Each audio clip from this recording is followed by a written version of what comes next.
What is up, everybody, and welcome to the Hockey Podcast Network YouTube channel for another watch along. My name's Jake. I am from Jake Jackets. We are pretty new to the network, so you're gonna have to give me some flack for some of this.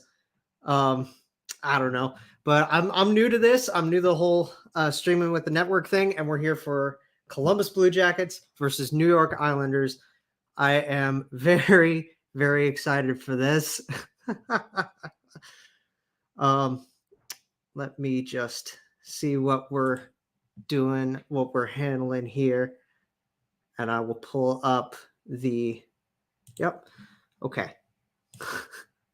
Yeah, you guys are gonna have to give me some leeway with some of this. Like I said, I'm new to this. I used to stream quite a while ago, but I haven't done like an actual live stream in quite some time. I can see we've got some love in the chat already. Jacob loves THPN. Go Knights. Vegas is having fun this year. I'm excited for that and how they've been. And Liam says hi. So hello to Liam. How you doing, buddy? But yeah, let me just let me figure this. Okay, get this done here and there. Yeah. And yes. Okay. So I believe now we have everything good to go. I don't know. Is anybody having? There it is. Okay, perfect. Awesome. There we are. All right. Like I said, I'm working out kinks with this, and we're gonna have some fun tonight. So how y'all doing? I personally I'm doing all right. I know that we have a concurrent stream as the puck is not down quite yet, but we've got another stream going on tonight. Yeah, get your predictions in. Liam's over here already giving us a little bit, and he's got some love for us tonight. 4-2 Columbus. I'm praying for some of that. I'm praying for, I don't know, the defense with how shredded it's been all year for Columbus and how stout. Like Lane Lambert as a coach really took a lot from what Barry Trotz had. And has kept it together pretty nicely so far throughout most of this season. Columbus, having lost Zach Werenski, having lost a lot of our regulars, it's not fun. And we'll be with and without some of the regulars as well tonight. Cole Sillinger drawing back in the lineup. He'll be playing fourth line. Emil Bemstrom in for Patrick Laine. Jack Roslovic taking that top center spot. But yeah, I'm actually pretty intrigued to see what we've got going on here. Jonas Korpisalo starting in net. And Daniil Tarasov backing up. So it's going to be one of those games. The whole season has been really not what we've expected. But, we got Johnny Gaudreau in the offseason, as I'm sure a lot of you are aware. Liam's a Pittsburgh guy. Okay. So we got a Pens fan in the chat.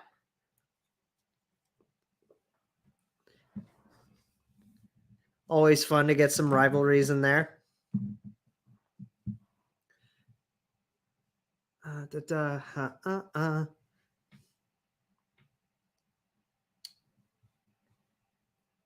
Let me see. Okay. We are here. We are there. Everything is fine. Everything is dandy. But yeah, Johnny coming in and signing with Columbus. Like, honestly, it still blows my mind that we even landed a star like this. And that obviously helped with Patrick Laine's extension. And then obviously the rest of this year, or the whole of this year has just been how do I put this lightly, a mess.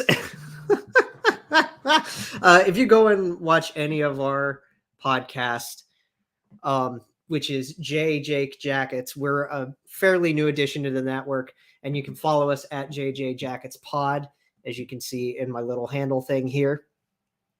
Go give us a listen. Go give us a watch.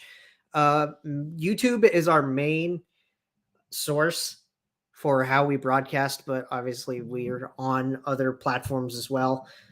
I actually need to work out the kinks with that too. I'm a little behind on some of the network stuff, but yeah, go give us a listen, go give us a watch, go give us a follow. We actually just put out an episode yesterday, and a fair warning that the majority of our latest episode is on Hockey Canada and everything that's been going on with them.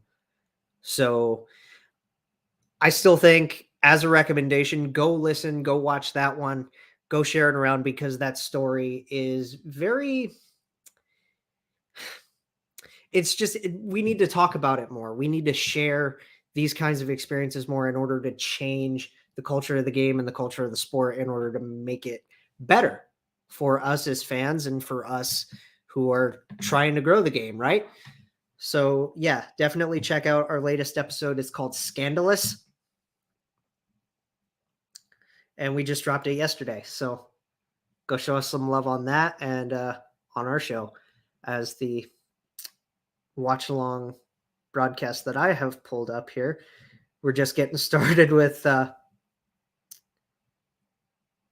the actual broadcast of the game here. Danelle, what's up, man? I don't think I've ever seen. Yes, I am new. I am. I'm brand new. Our show just debuted, but we've been on the network for about a month and a half now, and this is my first watch along. I would have my friend Jay here, who's my co-host on our show. I would have had him here tonight to help out and just get me out of the little. I'm having some nerves tonight, which, I mean, I'm fine. I'm just hanging out with y'all. We're having a good time. But yeah, we're new to the network fairly. And the game is underway here. Ooh, we got a nice little puck battle going on here to start things. We've got Columbus's first line and the Islanders' identity line, their fourth line out there, as I see Casey Zizekas out there to start things. Yes, I actually, this away jersey, I got it for Christmas. It's a Johnny jersey. Blue Jackets away. Fanatics, I wouldn't call them horrible. I take good care of my jerseys. But the thing is, like, for someone like me and my family, our price range isn't the best. So we normally don't go with the like the actual like Adidas Authentics. Usually Fanatics is good enough for our price range. And like I said, I take decent care of these things, so they end up lasting quite a bit. But they're fun. Okay, Corby, great stop.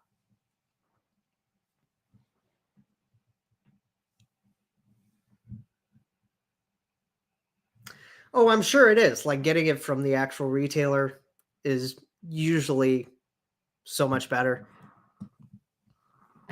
I think my old jerseys, like with the previous numbering and lettering, those were authentic Reeboks back in the day. But yeah, I'm enjoying this one. This is, like I said, it's a Johnny Gaudreau jersey, and I was really looking forward to getting this one.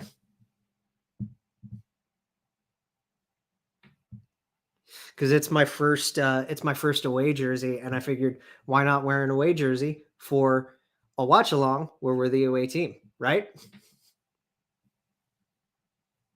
Let me fix some of this too. Because we've got a stoppage here. Great stop by Corby.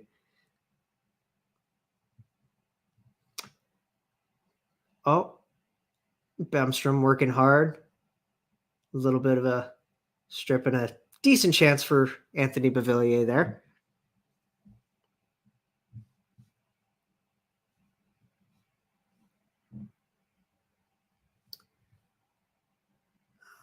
Yeah. And there we go. There we go. Good entry. Good entry by Peak there. Uh-oh. Oh. The back and forths along the end boards are some of the, I don't know. I've always had this, like, the way I watch games on TV is there's definitely a lot more puck watching for me on like watching games on broadcasts. Whereas if I'm like actually at the game, I'm definitely a lot more conscious of trying to keep track of everybody and watch a play develop and all that kind of stuff.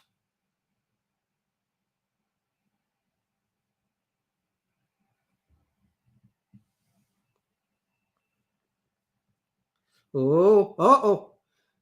Okay. I thought that was all right. Decent dump in.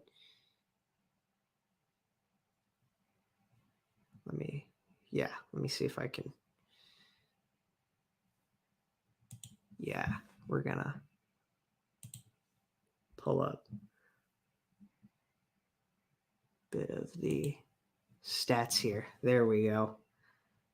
That's better. And then back over here.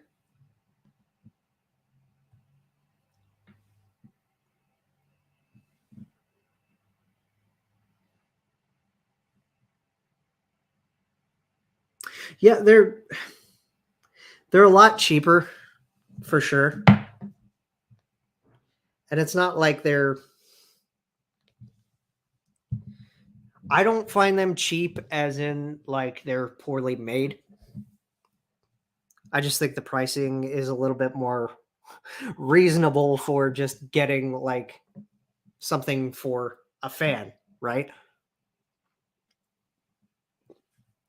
Like unless you're getting, something game worn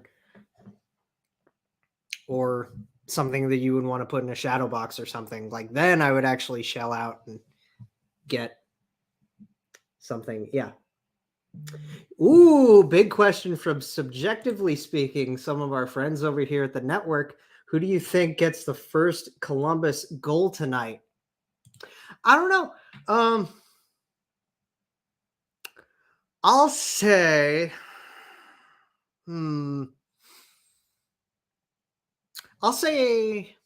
I'll go with Gus Nyquist. I feel like he's due. Like we know Gus always works hard, but he deserves to get a nice little chance there. Or you know what? A first NHL goal for Tim Burney sounds pretty fun. What do you guys think? Will there? Oh, I hope so, guys. Gosh, I hope so. But with the way the Isles defense is, you guys know how it is. Barry Trotz always has those guys chugging along, and Lane Lambert really kind of, took that and made it into his own. He still has them chugging along just as well.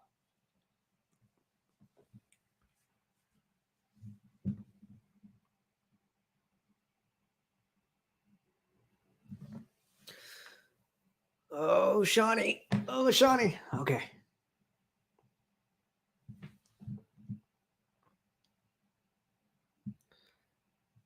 Okay. Some of the back and forth is one of the, I don't know, because that's another thing that like I have issue with watching like a broadcast versus, watching the game live. I'm still laughing. Will there be a first Columbus goal tonight? That's like I said, I hope so, guys. And I'm glad you guys stopped by. Yeah. We actually, our first episode on the network, we brought Jeremy and Laura on to hang out with us. And that was great. They were perfect guests to welcome us on. And it was fun to bring them in and, have a good time talking our lowly Columbus boys. And we talk about other big stories around the league as well. Obviously, like I said, with our latest episode, we talked about like Hockey Canada. We talked about Alex Ovechkin passing Gordie Howe, which was a really fun storyline. Oh yeah. And as always, because I forgot to mention this off the top, this live stream, as is everything that we do on this network, is brought to you by DraftKings. Ohio people, if you're watching this with me, we got a couple more days, until we're eligible, but you can still go ahead and download DraftKings and sign up. You got to be 21 or older.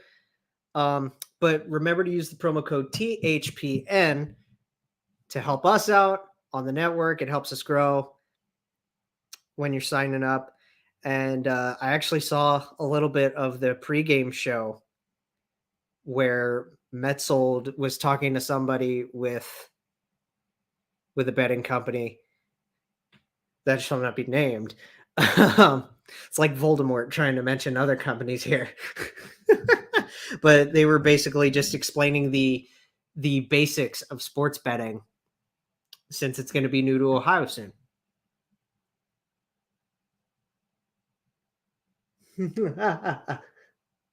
Oh yeah, we always love commiserating together. Which reverse retro do you like better? The Retro 1 or the Retro 2? I think I prefer the first one. I actually have a reverse retro 1, and it was just really fun to finally see a red jersey, right? Because Columbus never had a red jersey before. And the black one looks nice. It's a great, and they actually understood the assignment of reverse retro this time, which was really fun. THG Wicked Social. Good evening. How are you? I'm doing okay, man. I'm doing all right. I had a decent day, a little shift at retail.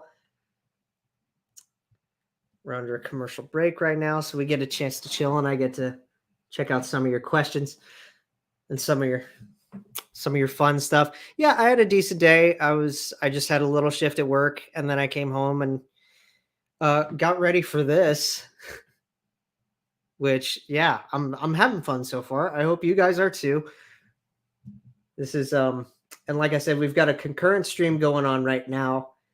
Our friend Dylan streaming Canada versus Austria with the big World Juniors up today. Very, very topical World Juniors these days.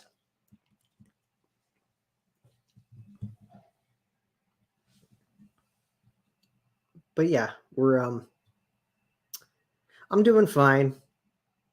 And I'm happy to be doing this with y'all. This is, again, being my first one. It's going to be a little clunky, but I'll get better with this as I go along, and I hope you guys aren't minding too much. This is fun. It's pretty fun. Shots 3-5 for the Islanders thus far. Okay. 3-2 in the block shots.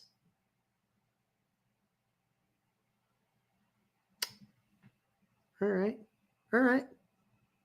Take some of that. Oh, the New Year's. Okay, yes. The New Year's evening. Yeah, the New Year's Eve game against Chicago. That's a bit of a oof. That one actually, I'm on a Discord community that was talking about that earlier. And we're we're kind of at odds about it, considering Elvis and a lot of stuff that had been going on with Elvis ever since the tragedy that our fan base suffered with Matisse Kivlenix and everything surrounding Elvis's health and things. And I'm worried about Elvis for that, and I'm worried about just the way they're going to present that with fireworks inside.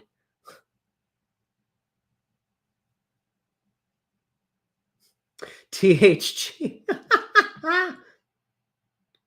Isles fans, everybody's allowed in here. Rival fans, obviously. Yep. Fans of both teams here. Fans of every team here. We're here to grow. We're here to have fun.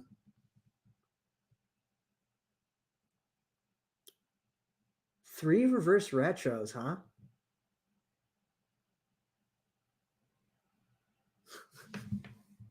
THG. We do what we can. We cover the big ones. A little more so. It was really fun talking about Ovi's Gretzky chase. Oh, big chance, big stop. Oh, wonderful work.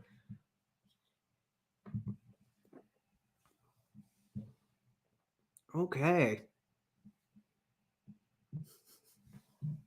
Oh, I've got a text from, it's from Jay, who is at the Cleveland Monsters game. He's at the affiliate game. Good for, Trey Fix-Wolanski getting a goal for Cleveland.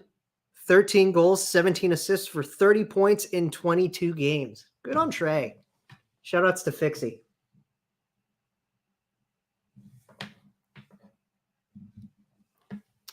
Let me actually go see this. Out of Isles, Rangers, Devils.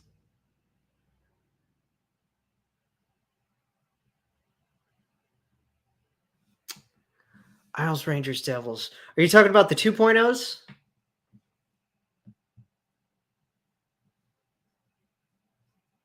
Danelle, are you talking about the 2.0s? Because I don't know. Because the Rangers, I like the Rangers one this year. The Devils one is beautiful with the Scouts homage. The Islanders actually tried this year.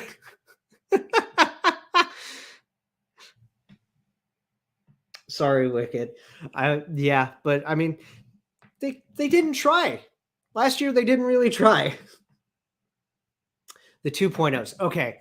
So if I'm ranking the 3 2.0s in the New York area, I'm going to go I'll probably go Rangers at 3 this year, Islanders 2, and Devils 1.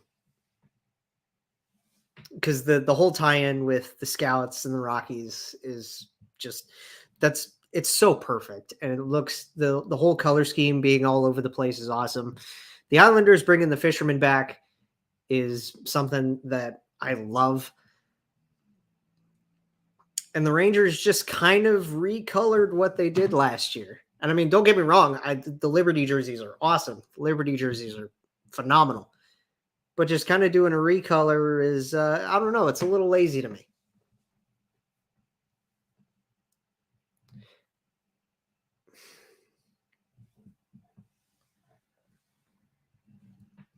Not a fan of the Fishermen.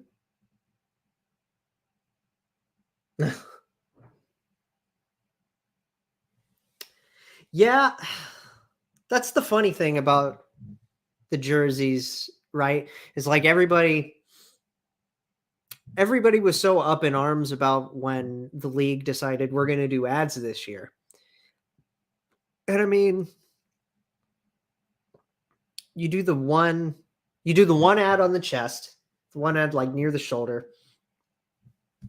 And like on a broadcast and when you're watching the game, you can't even tell. Oh, the power kill. We ready for the power kill? Here we go. As you see the numbers on the broadcast, they're a 15. Oh. Hey, we're not 32nd. We're 30th. Hey, that's improvement, guys. That is improvement, and I will take any improvement this year.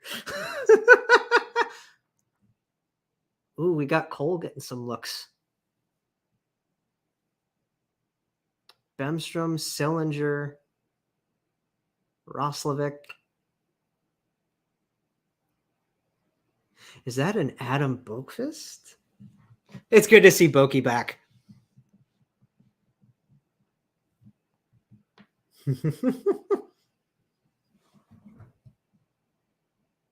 Oh, I love this. So, yep, here comes the dangerous power play. And don't worry.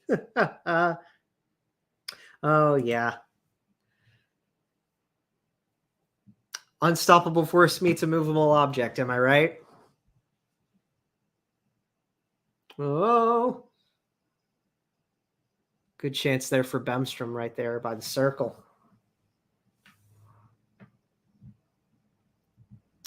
And it's Sorokin. Okay. Sorokin needs more love. Personally, I think Sorokin needs more love. We got a go Habs from Simon here. And let me just say, yeah, so regarding the Habs, I love Suzuki. I love Caulfield, obviously. There's Josh. There's David Savard. We've got some X-Jackets on there that I cheer for. And I know what they're supposed to be this year, and they're a pleasant surprise.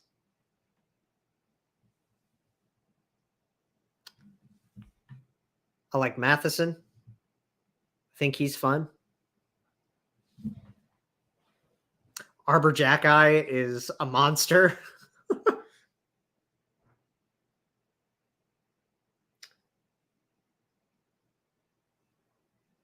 Yeah, I love that Boki's got his chance with us here in the original Seth Jones trade, which I still find that to be one of Yarmo's best trades that he's made. He's definitely a lot. GMJK. His trading's great. Recent drafting's been okay. Obviously, we've seen only a taste of Juracek, and hopefully there's more of that to come. Not as much the getting your lunch fed to you by Boston part, but we'll see. I hope Juracek turns out all right. He's doing pretty okay for Czechia at the World Juniors. I'm very excited for Stanislav Svozil because that dude looks like he's going to be brilliant. Jack, I scored tonight? Awesome.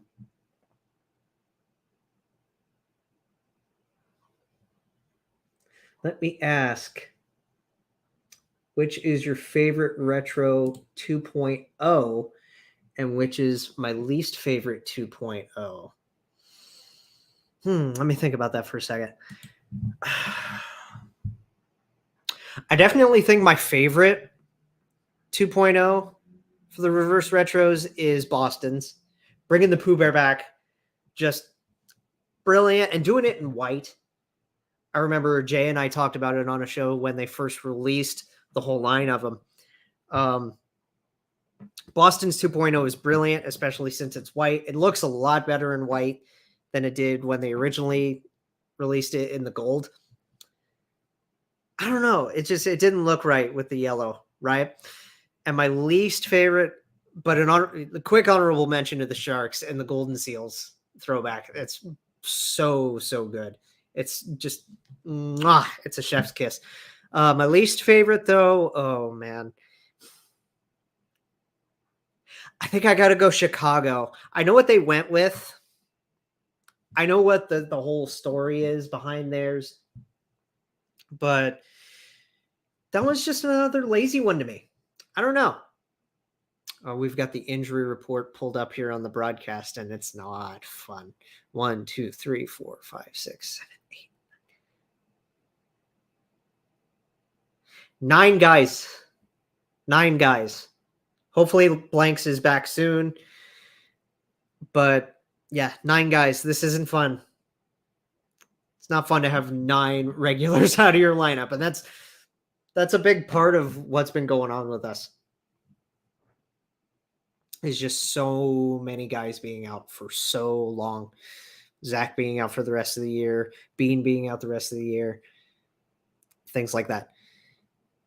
But yeah, to answer your question, Danelle, the Pooh Bear with Boston, the white Pooh Bear, and Chicago's Pooh Bear for favorite and Chicago for least favorite. I like Detroit's better in terms of just like over Chicago's, because the black was a really nice addition to that. It was pretty fun.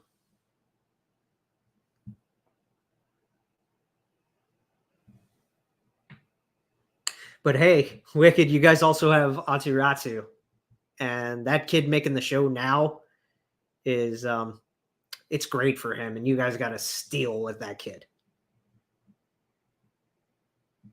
Yeah, it looks like copied homework.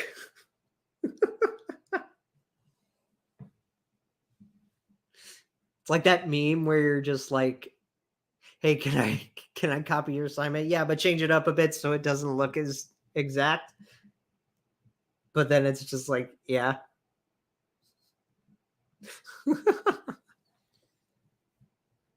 Very, very fun. But I mean, it's like Detroit last time around, they didn't try at all. Detroit's jersey looks like a practice jersey from the first go around. And it's just like, okay, all right. This time they actually did something like actually retro, which was fun. Good looking Emil Bemstrom. Let me know what you guys think about Bemmer, because for someone like me, he's got a shot. He's had 4 shifts. Okay.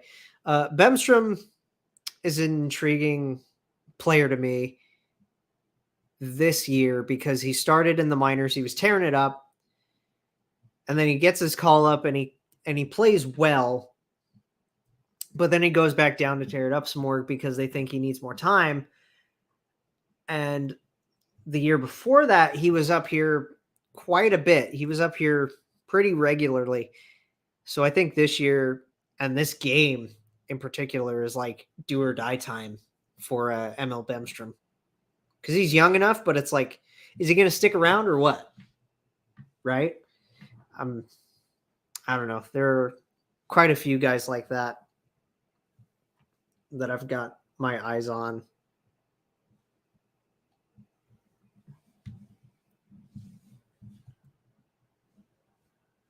Blackhawks, Red Wings.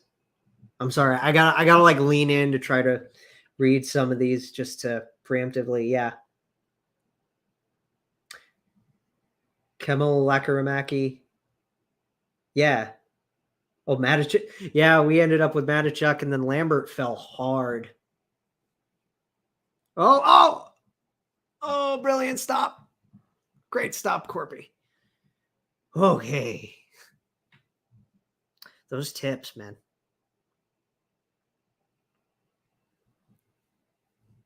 Oh, and a great break from number 86, the Marchenk show. Gotta love it. Just so close, right, guys? Oh, Marchenk, oh no. You guys and your puns and your wordplay. We gotta get you back on at some point. Or no, actually, we need to join you guys. We need to join you guys now. Since like it's our turn.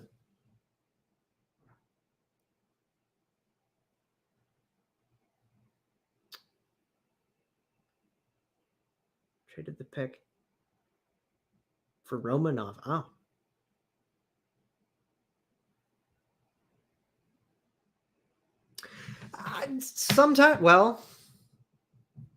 Sometimes when you're in that tight, you don't have time to think about making a move. On an entry, sometimes it's just go for it. And with the speed that a guy like Marchenko has, you got to chess move that. I wouldn't know too much because I'm someone that could never actually play contact sports. But just like from being a fan and from the way I observe the game and the way I watch things, I try to pick up on things like that.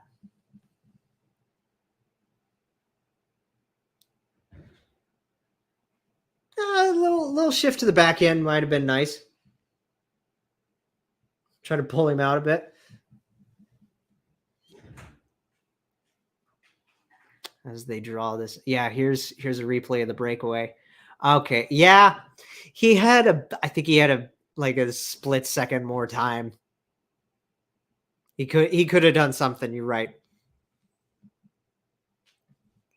Uh-oh. Uh-oh. Okay.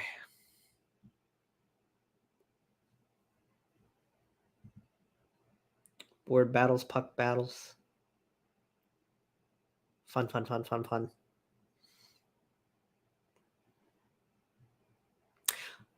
I hope Romanov's okay after what happened the other week. Poor guy. That's definitely a sacrifice to the body in more ways than one. Ooh, some skirmish.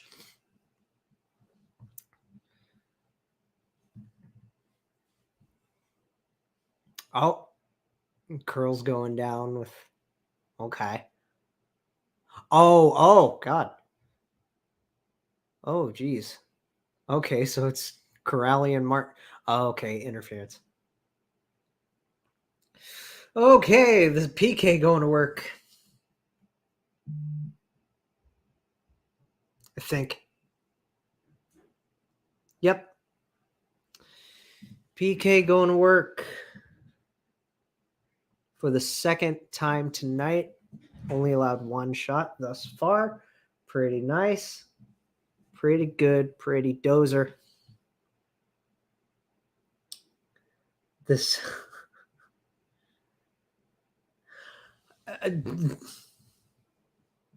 Is it just down or I don't know, because the entire fourth line of Robinson, Corrali, and Olivier has been it's been a talking point. It's been a story because like there for a while they were the best line for a good stretch there. Sometimes even playing more like a second line than anything. And now they're like a permanent third line, more or less, with so many of the forwards going out. Because the fourth line tonight is what? It's Liam Foudy, Carson Meyer on the right, and oh gosh. Oh no, wait, it's Sillinger. Yeah, Sillinger with Foods and Carson. So it's I don't know. It's just one of those things. Like I know we've had the injury excuse all year, but I feel like that makes it no longer an excuse for what it's worth.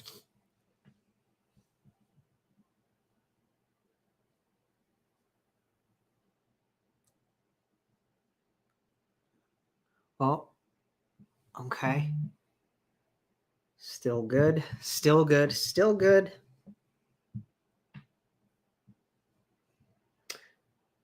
Da, da, da, da. Why not try Ratu on the third line as a wing?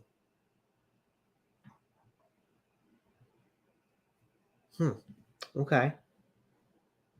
We get a hi from Sean Berger. How you doing, buddy? I'm doing quite well. We're just hanging out. We're chilling. We're chilling. So far this game is just a lot of back and forth, a little bit of hockey crimes here and there. But so far it's been, I don't know. It's fair to say the Islanders still play boring hockey. Is that not fair to say that they play a little bit of a snooze fest? Just a little bit of a snooze fest still. Because I don't know what it is in the air tonight. Maybe it's just because it's a Thursday night. And don't get me wrong, I'm having fun. But it's like, wow. Okay. It's just a lot of back and forth. A little too much just transition back and forth. Not enough decent chances. I know the shots are 11-6, but I don't know. Maybe that's just a problem with me tonight. I'm But yeah, like how are you doing, Sean?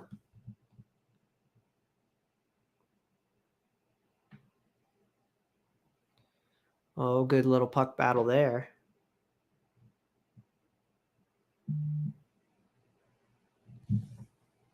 Don't mind me if my phone keeps buzzing off. I've got notifications for a college game going.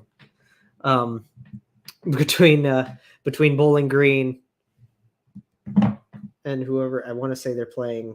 It's not like Superior this week. Just over. It's the Engineers. That's.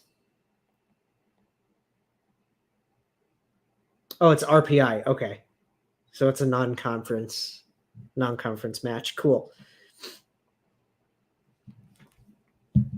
I was just curious.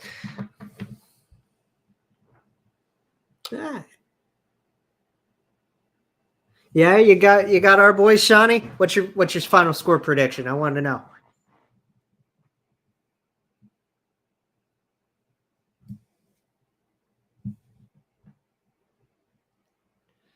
As we rush up with the final minute of the first period. Oh, good little chance with the scrum in the net.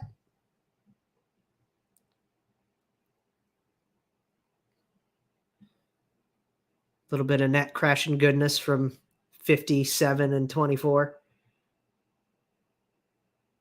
Ooh, and a fun little swat from Sorokin. That's sweet.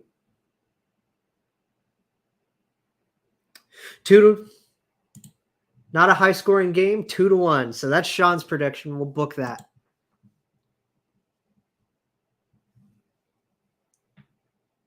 Overtime, shootout. You foresee any of this?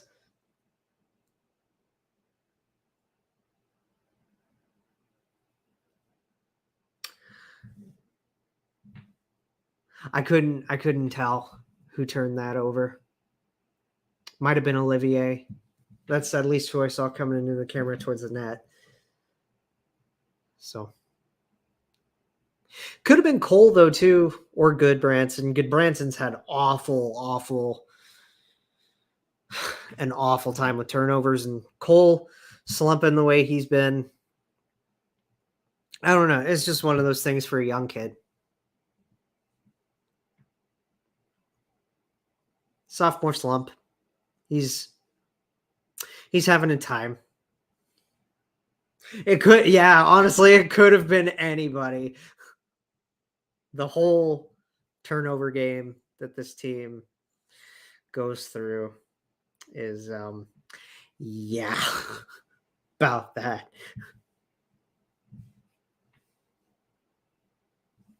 Very much.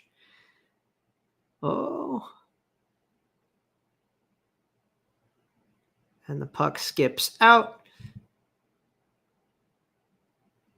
And we dump back in, and we go back and forth. And 3, 2, 1, and horn.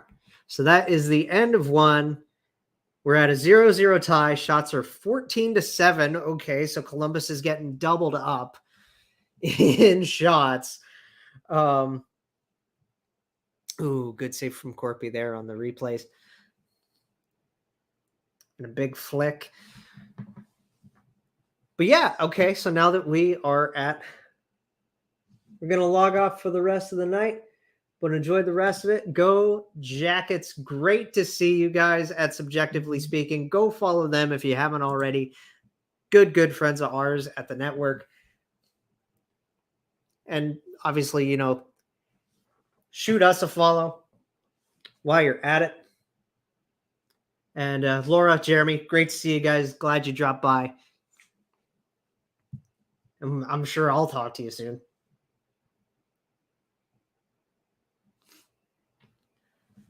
But yeah, now that we're at a bit of a break in action, you guys can ask me any hockey questions, anything that you want to know about us, about the show. I know Jay's not here, but I could talk about him a little bit more if you want. Just he's a good dude. I'm happy he was able to join this little show idea that I had a little over a year ago. And I mean, we're not doing it for the views. We're not doing it for like all that kind of stuff. We're doing it because we love it, right? And we do love it. It's a great little show.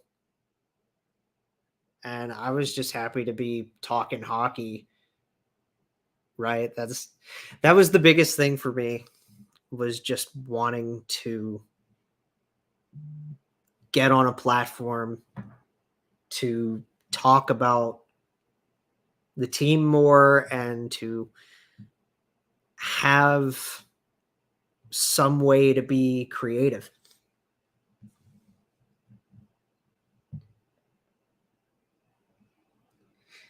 Question from Wicked: is your head coach a more offensive-minded coach or a defensive guy? Well, it's hard to say this year particularly, because last year, like, this is only Brad Larsen's second year as a head coach.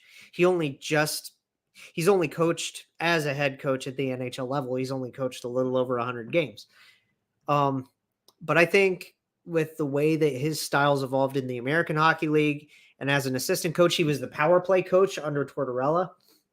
So I'm assuming he definitely likes to run his horses more. He's more of an offensive guy.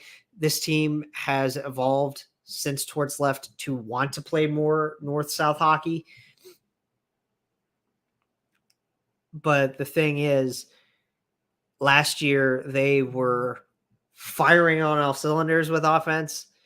As you can see, half of our regular defense is out as well, so that doesn't help matters much.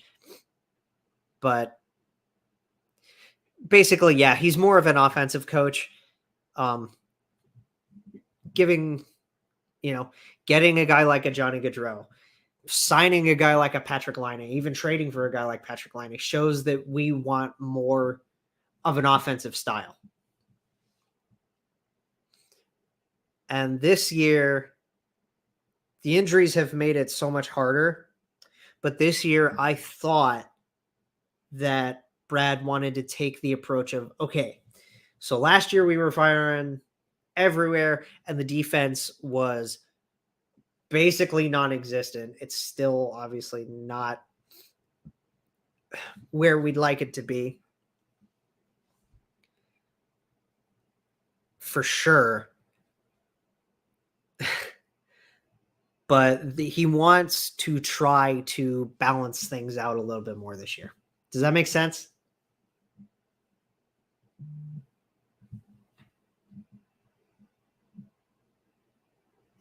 Okay. But yeah, Brad has been more of an offensive guy than Tortorella. And it's not to say he didn't take anything from Torts, right? It's not like he didn't learn anything under Tortorella. But he wants to run guys like Johnny Gaudreau more. He wants to run Patrick Laine more. Doesn't help that Laine's not here. He's out sick with COVID, unfortunately. But like, he always loved running his horses last year. He's been running the horses this year. And the one thing that, the one thing that I come back to recently if I can just vent about this for a minute. Ever since they called up Kirill Marchenko and they put him with Cole Sillinger and either Yegor Chinnikov or Kent Johnson, and Johnson's been awesome. KJ's been great. Yegor's been awesome. He's showing what that sleeper pick was all about.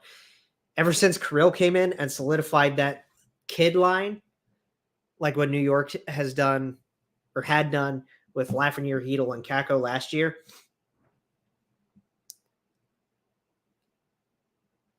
the kid line has been one of the best combos that Lars has thrown out there. And he comes out after a recent game. I want to say it was Philly or one of the games before that. I want to say maybe Boston or Dallas. And he said, I thought they were amazing. I thought they played really well. But he only gave them 10 to 11 minutes of ice time. If you say that they're one of your best lines, play them more. That's our whole thing. That's our whole frustration is the way Lars deploys guys.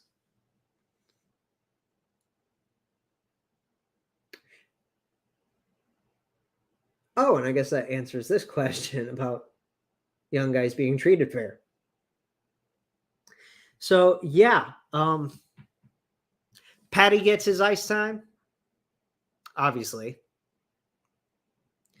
And like I said, they put out that whole kid line of, Marchenko, Sillinger, and either KJ or Chinnikov. And you go out and you say they're one of your best lines, but you only played them 11 minutes? That doesn't make sense to me. Like, if you're going to say that these guys look like one of your best lines, play them more often. Play them 14, 15 minutes a night. Right? If you have really, really young kids playing really well, and I know he loves that line of Robinson, Corrali, and Olivier, and don't get me wrong, for like I said earlier in the stream, for a stretch there, 57-24, they looked like one of the best lines we've had all year long. But they're a fourth line. They're usually fourth line players. And that's not to say they don't have offensive upside. We've seen a little bit of that from Olivier. We see that with Corrali and Robinson a lot more than we do Olivier. But they're depth guys. They're bottom six guys. If you want the kids to play well, play them more, right? Play them more. That's really what it comes down to, is just deployment. And that's been a big failing, I think, with Cole Sillinger specifically. Like, I get having Roslovic, and you could play Rosie as a third line guy. That's fine with me. Boone Jenner's your number one center, usually. And he's doing that job well for a rebuilding team, retooling team, whatever terminology you want to use. I want to think personally that this is going to be a shorter bit. It's not going to be a long-term rebuild in my eyes. So I don't know. The deployment of Cole Sillinger as a 3-4, is that really what you see him as long-term? I get that his ceiling is probably a number 2, which I'm fine with that. If we have a young number 2 center, I'm down with that. And I would hope that Cole would be that guy, right? Even KJ. And we have this discussion, Jay and I have this all the time. We actually went on a tangent a few episodes back. What are you drafting for? Right? Draft players at the position you're draft them at with something in mind.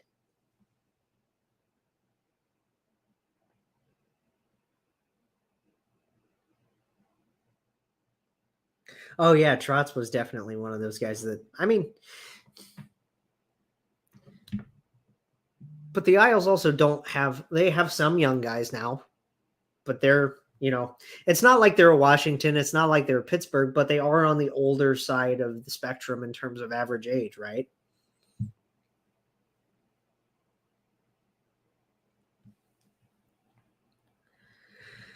I don't know. I think, Barzy does his thing and he's awesome. Pelican Pollock, I just love saying those names together and they're fantastic as a pair. Romanov is a great addition as a young guy. Dobson is going to be great. Sorokin's awesome. He doesn't get enough love. You got enough young guys, but you guys have a good mix. I think the Islanders have a good mix of a team in terms of age. But back to what I was saying about this whole drafting tangent, I guess. Like, you draft Kent Johnson 5th overall, right? Are you drafting him with the purpose of being a center? Because that's what it sounded like to me. Or are you drafting him to play center, but mostly turn into a winger? That's what Columbus does a lot with guys like Boone Jenner, like Texier. Like Boone started as a winger, but he's a natural center. And he hasn't really started playing center for us on a regular basis until a couple of seasons ago. Texier, same thing. And I heard today that Texier, who's playing overseas in Switzerland right now, he could be back next year, which is great to hear. But again, is Texier going to play wing or is he going to be a center? I think he's going to be a winger. I think Tex is going to be more of a winger. The only natural full-time centers that this team has right now are Sean Corrali and Cole Sillinger. Corrali's a career bottom sixer. And Silly, is he going to be your second line guy or not? I don't know. I hope so.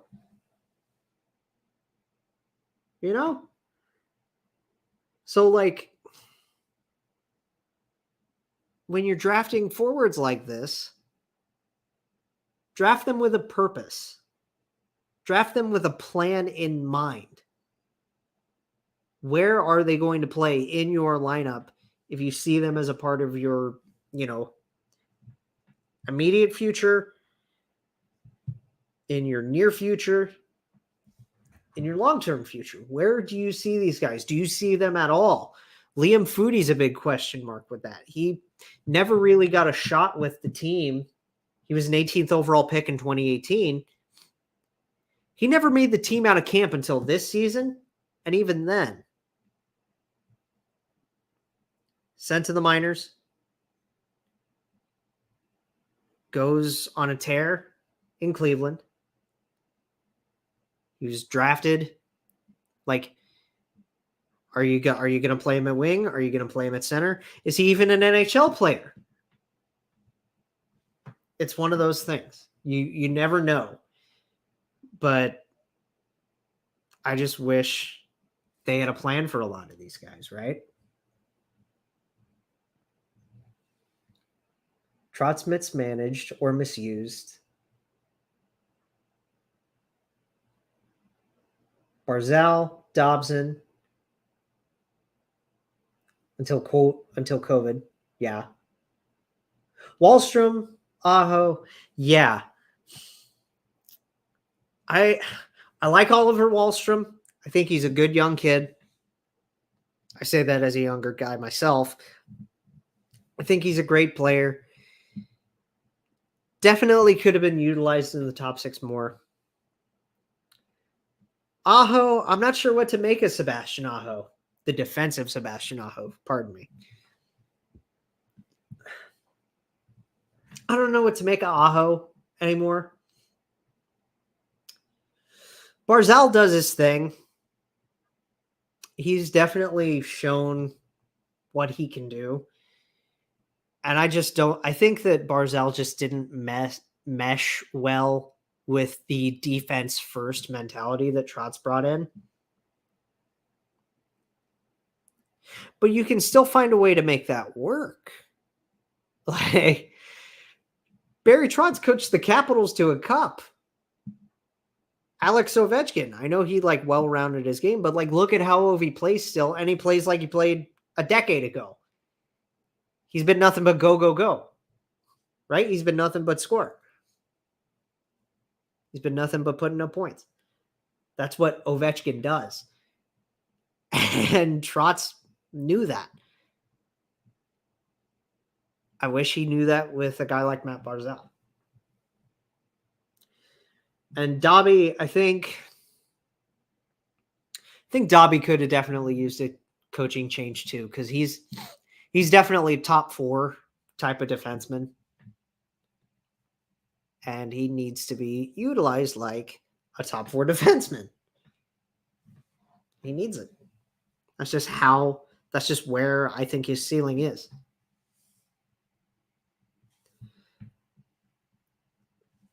So it's just one of those things, right?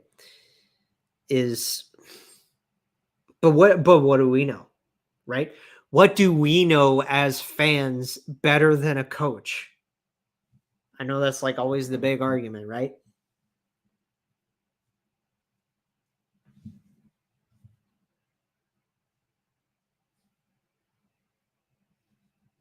Oh, I like this comment. Notice how Trotz has only won a cup with 4 or 5 generational talents on the team. Just saying. Oh, throwing Barry under the bus. Wow. I'm going to need some ketchup for some of those harsh browns you're serving right now, Wicked.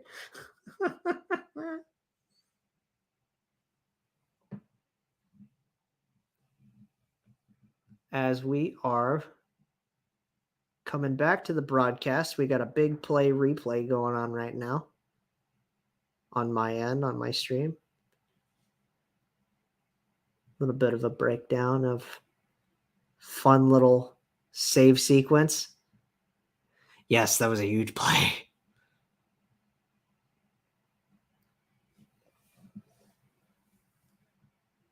And then the big breakout and good little give and go.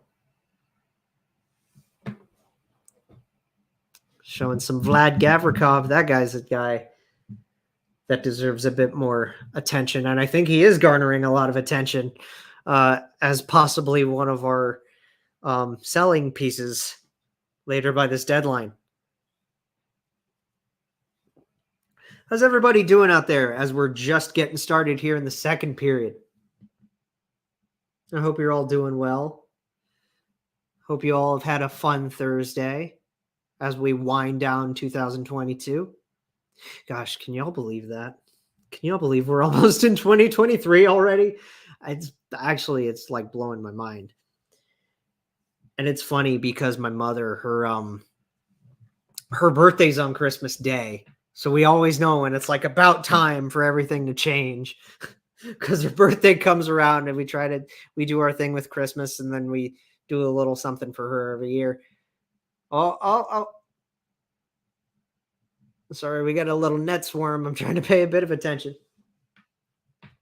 On top of being generational elite talents, already developed into that years prior. Well, yeah, I feel like. Thank you. I'll have to pass that on to her. But yes, thank you for that. Yeah, birthdays on Christmas are weird, aren't they? My mom's birthday is Christmas Day and my aunt's is Christmas Eve. So my aunt on my dad's side, we always do Christmas Eve over at that grandparents' place. And we all have a big get together. And then on Christmas Day, I end up spending it with my mom and having fun with that. It's always fun. I get 2 Christmases. I've been used to it for quite a while, but it's fun. And they always get salty about only getting one set of presents, and that makes me laugh. Puck is down, and oh, big chance. Good little stop. Taking a look at Alexander Romanov. Ooh, and there's plan formulating. Wait. Okay, that was Nyquist. Never mind. I thought I saw Goodbranson with an A there for a second, and I got scared. I was like, Eric Goodbranson wearing a letter. Oh, that's okay. Birthday's a month from Christmas, huh? Yeah.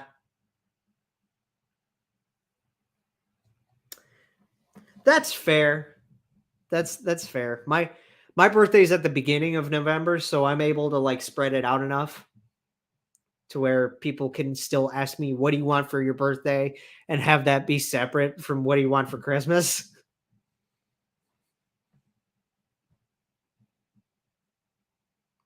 Like this year was fun. I got the jersey.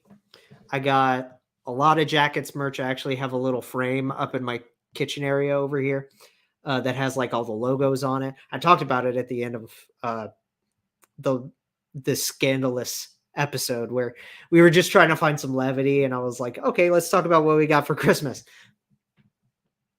I got the jersey. I got the little frame thing over there. I got this fun little double-sided koozie. It's pretty fun. We've got both logos on it, and it's really nice.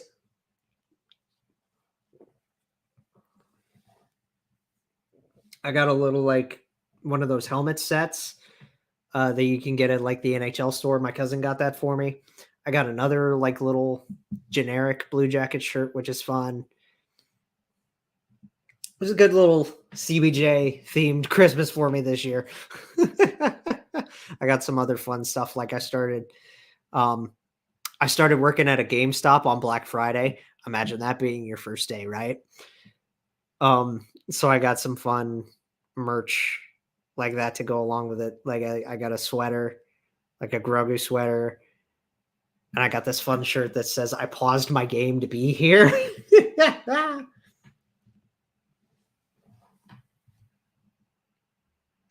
Goody. Yeah, he that's the thing about Goodbranson.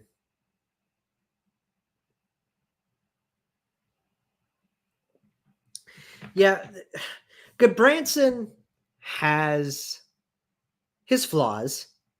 He's a very flawed defenseman. But who doesn't have flaws as a player? Unless you're a Connor McDavid or a Sidney Crosby, I guess. But it's like players have flaws, and by third overall pick standards, Goodbranson's not that. He's not like by third overall pick standards, he's like, no. He's way far off of your typical third overall and what the expectations are for a third overall. Like even every year, which is wild to me. But he's a good shutdown defenseman. He's a good physical defenseman. He does what people expect of him fairly well most of the time. Most of the time.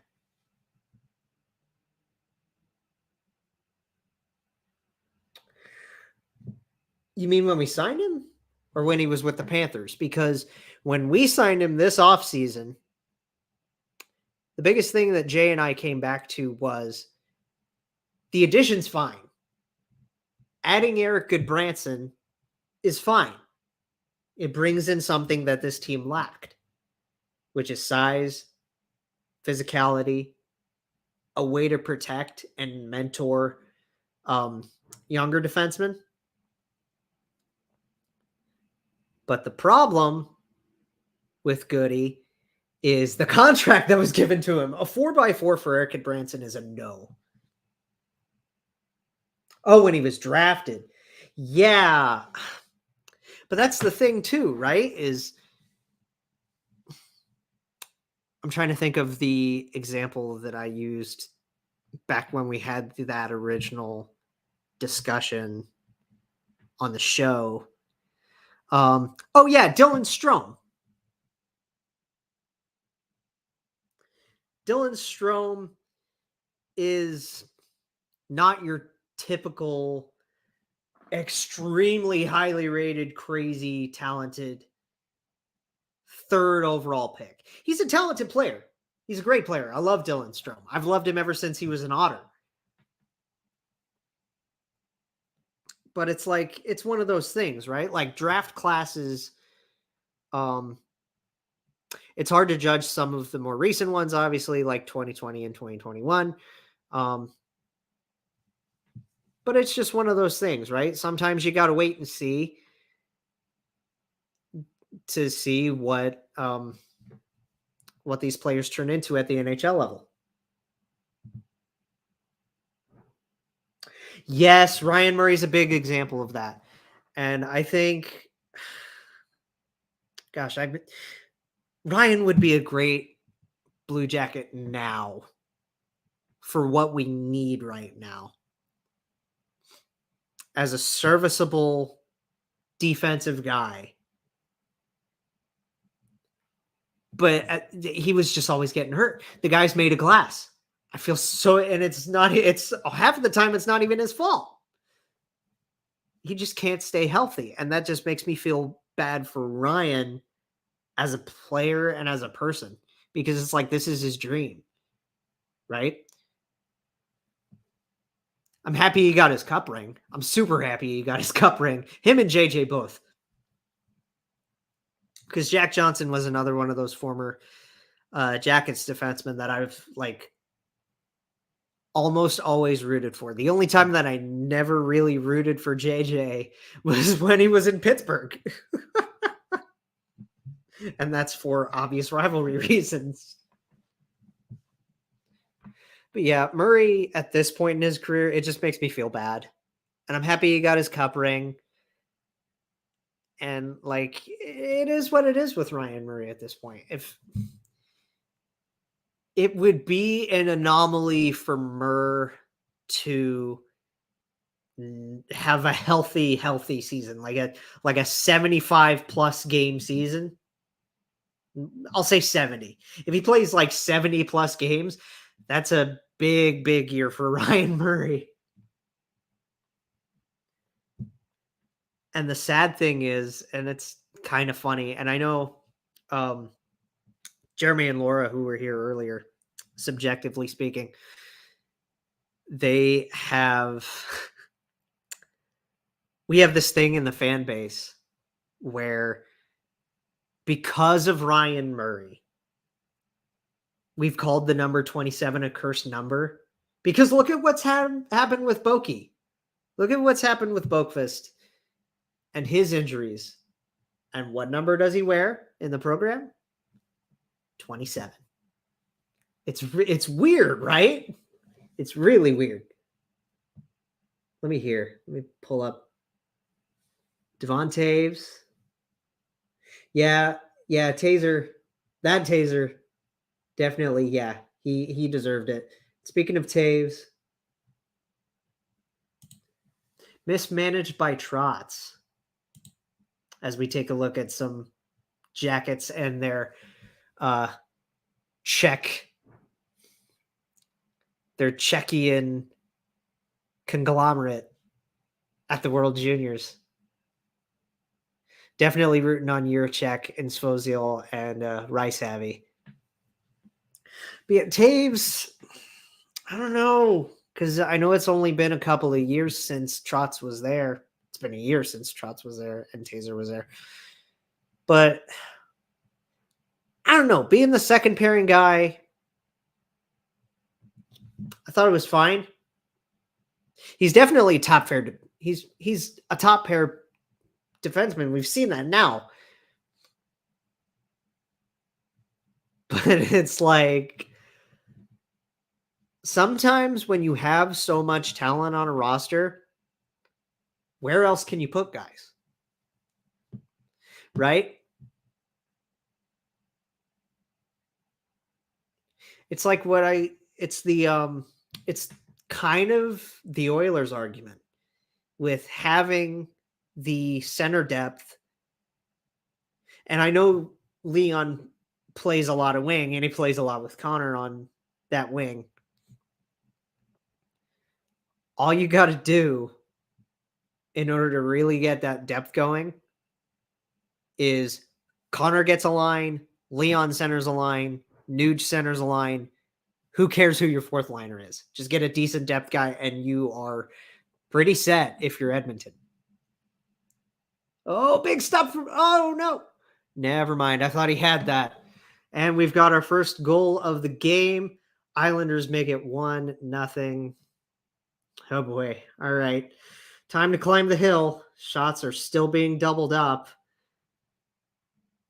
as JG Pageau gets the first one. Oh, and this is oh.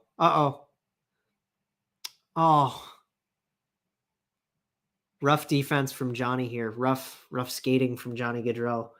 That's oh no, am I never going to be able to wear this thing again? Oh, and I just broke it out. I just started. This is the first time I've actually like worn it. Oh, that makes me sad. It's like what I had yeah. Oh well, nah. I'm gonna wear it at the first road trip I ever take for a Columbus game. I'm definitely wearing this thing. And then I know Jay and I, since we both have away Gaudreau jerseys, we've got to make a plan to go meet up at Nationwide and wear these and cause a little bit of chaos at Nationwide Arena. But yeah, if you're just joining us here for the second period of this Hockey Podcast Network watch along, my name's Jake. I am your host. I am of a newer, I should say, newer podcast on the network, Jake Jackets. We're a Blue Jackets podcast. We cover a lot of our Jackets stuff, and it's been a tough year. We've only been doing the show for a little over a year. This is our second season covering. We cover a lot of the big NHL stories as well. That's kind of our thing. But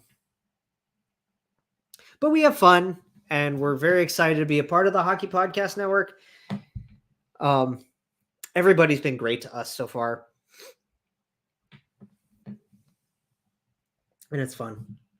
If it makes you feel any better, I also haven't won a game you physically attended since 2018. Oh, wow. Wow. That's a long time. Oh, figures it was against us, huh? Oh, the first game back at Nassau. Wow. Huh. Jeez, Wicked. That's tough. The last game I went to, Columbus did win. It was the 5-3 win against Florida. And I was so happy to have seen a Johnny goal in person. That was so much fun. It was a great goal. Let me ask you this.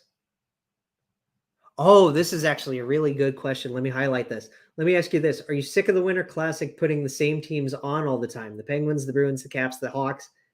Yes, as a fan of yes, please. Let me go off about this.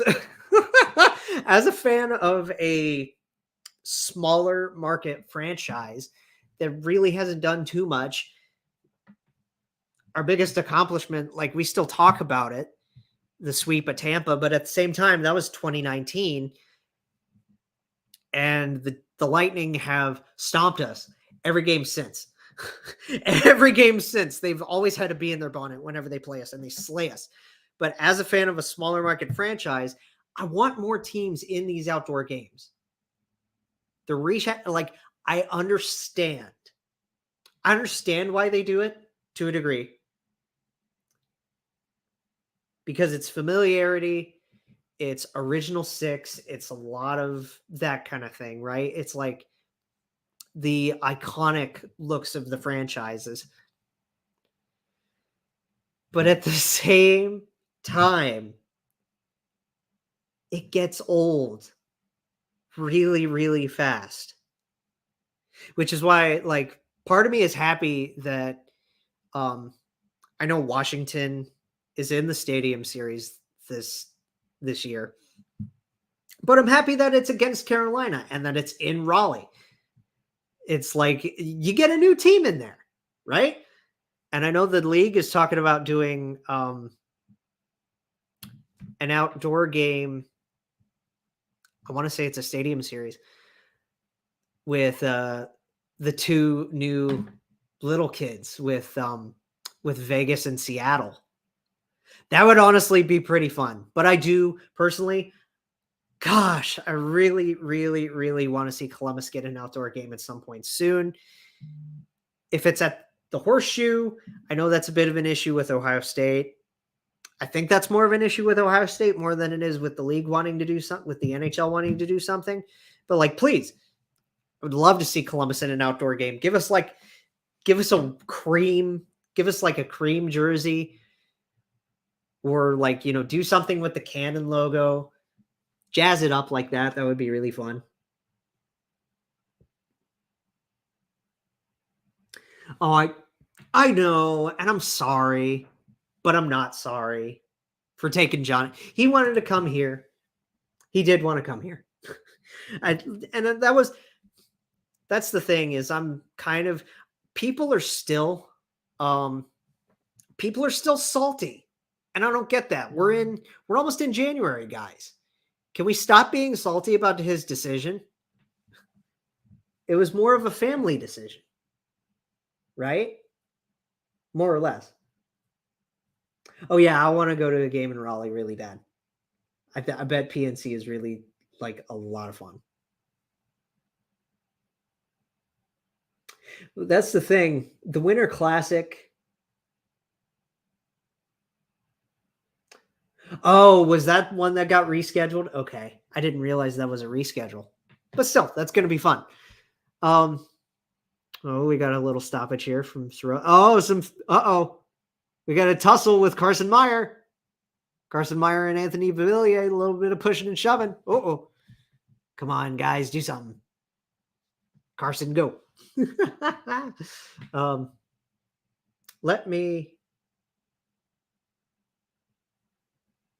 I'm trying to think of my train of thought here. Where was I going with? Oh, yeah. So, Winter Classic, right? Winter Classic, I can understand wanting to put a more storied original franchise in that, right? I understand rehashing franchises for a Winter Classic a little bit, because it's like, it's the Winter Classic. It's something that I think could benefit the national coverage from using a team like the Bruins and a storied stadium like Fenway. The Stadium Series, I personally feel like, is more of we're going to grow the outdoor game and make it fresh and new and fun, right? And that's where I think the Stadium Series is more where you want to make that like the sandbox.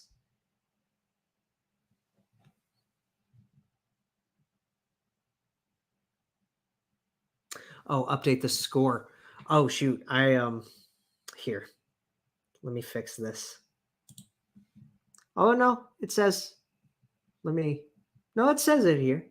There we go. I think I just had to click on because I'm trying to, I got these in separate windows, but we're good now. Thank you, man. Thank you for pointing that out. I didn't realize that it was like, because I've had it on in the background in order to watch the game itself in another window. So,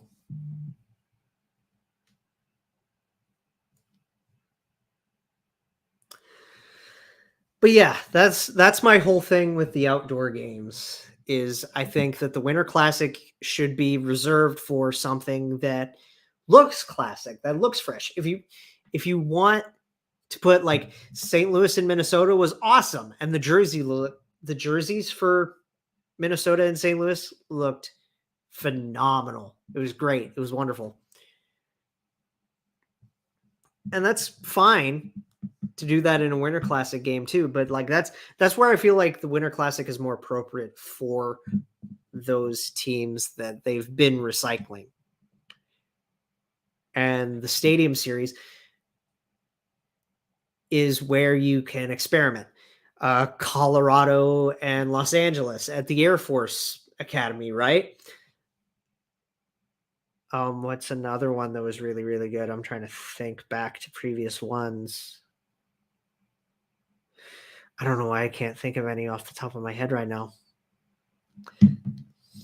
Oh, well. I don't know. Yeah, I don't know why none are really coming to mind. Stadium Series wise. Oh, wait. Pittsburgh and Philly, I think, had one. Those jerseys were ugly, but like very, very ugly. Like, yuck.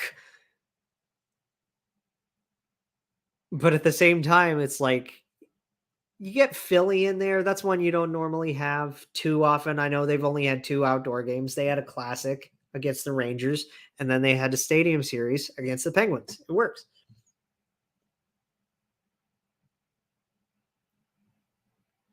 I think if Columbus played in one, if they hosted one, I would hope it's at the Horseshoe. If they could ever make that work. Getting outshot by 9. The Columbus way. Uh-huh.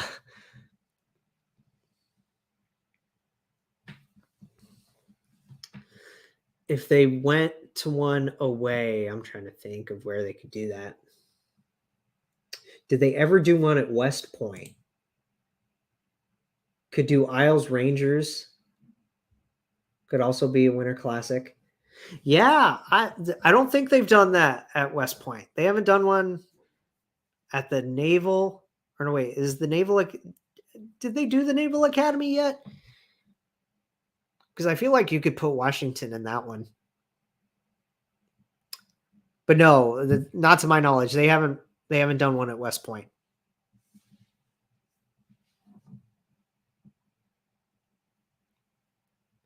Because if memory serves me right, Washington's played at Hines,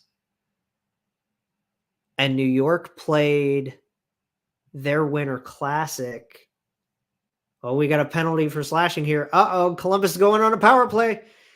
Uh-oh, we'll see how this goes. I'm nervous.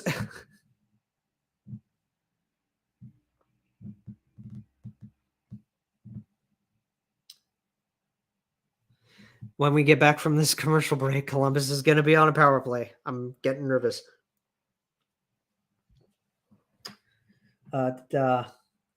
Teams that haven't been in an outdoor game in the NHL: Columbus, Carolina, the Panthers, the Coyotes, the Kraken. Yeah, wait. Yes, because Colorado and Vegas. That one was fun. That one was really interesting that they did that. That was actually really cool that they did that.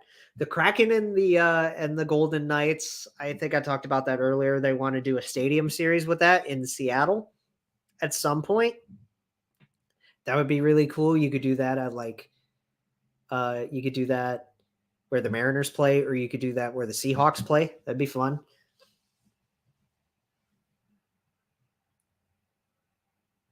Yeah, at this point, I am too. I'm surprised they haven't tried. I know back when Bjorkstrand was here, him and Boone went to the offices. Like they went to the offices and they did a spot on NHL Network too, I believe.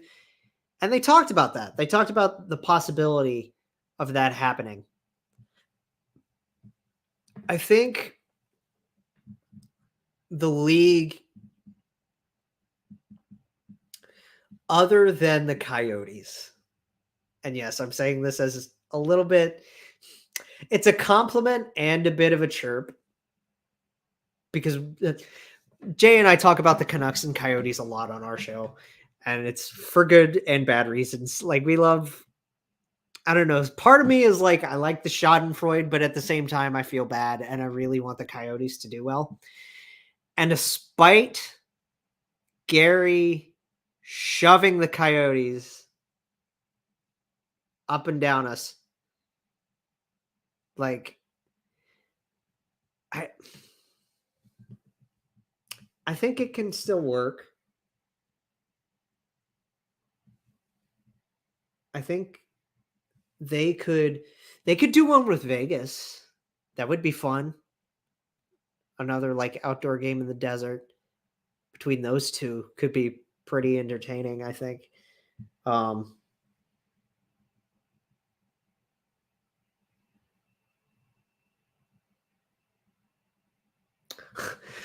We I don't know, it's just one of those things, right? We try to give everybody as much love as we can. That's one thing that I like. We're a Blue Jackets podcast, but at the same time, covering big stories, looking at standings, trying to, if there's a big story between anybody, sometimes I want to talk about it. that's just that's how I've grown as a hockey fan in general, right? Is keeping my eyes on everybody. Oh, Johnny's got some extracurriculars going on. This is kind of fun. I don't think I've ever seen Johnny act like this. Uh-oh. Okay. Wow, and the helmet's off and everything. That's some scrummage right there from Johnny Hockey. That's fun.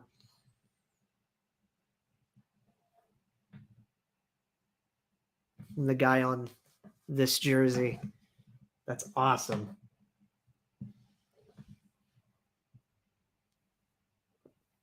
Oh. Trying to just watch this replay.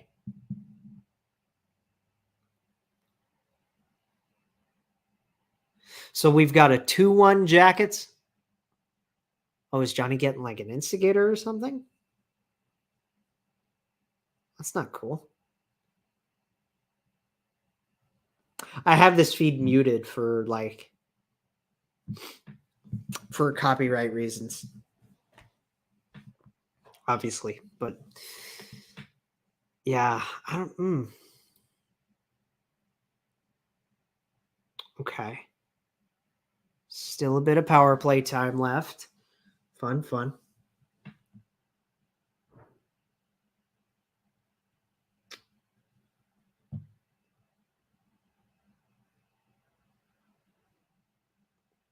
Ever want to collaborate?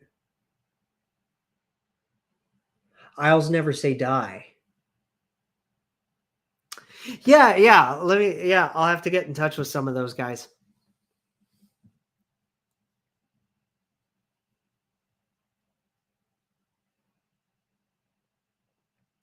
Yankee Stadium.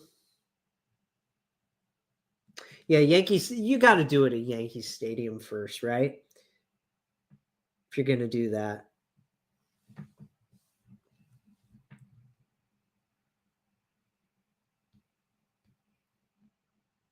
Panthers. I know Tampa's been in an outdoor game. Would love to see a Battle of Florida outdoors. That would be pretty fun. Battle of Florida outdoors. Because I don't think the Panthers have too many like actual rivalries with anybody other than divisional stuff. So I think the biggest draw for the Panthers would be a Battle of Florida outside. Oh, big chance, big stop. Come on. Break it out. Here we go. Oh, no. That's me when I'm at games. I'm usually just like talking to myself and watching plays develop and getting frustrated with things.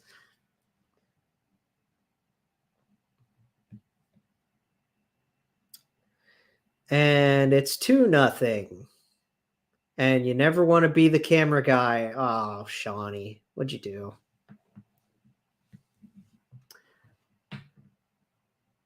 Wicked, there's your guy. There's your guy, Matt Barzal.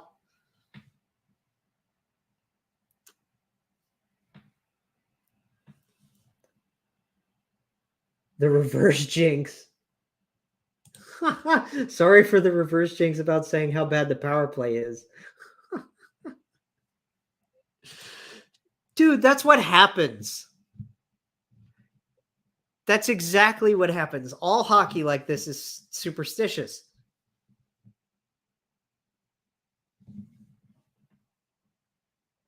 I like him too. He's,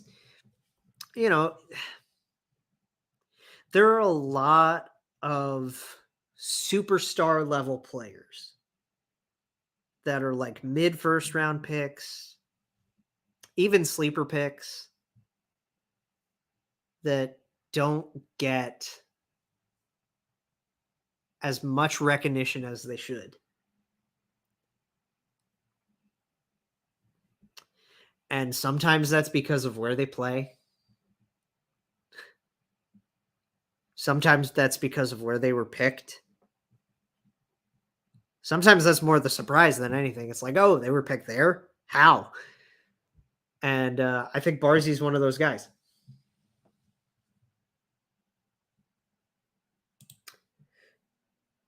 Did I ask the Yankee Stadium question? Let me go back really quick and take a look at that because I mentioned something about Yankee Stadium.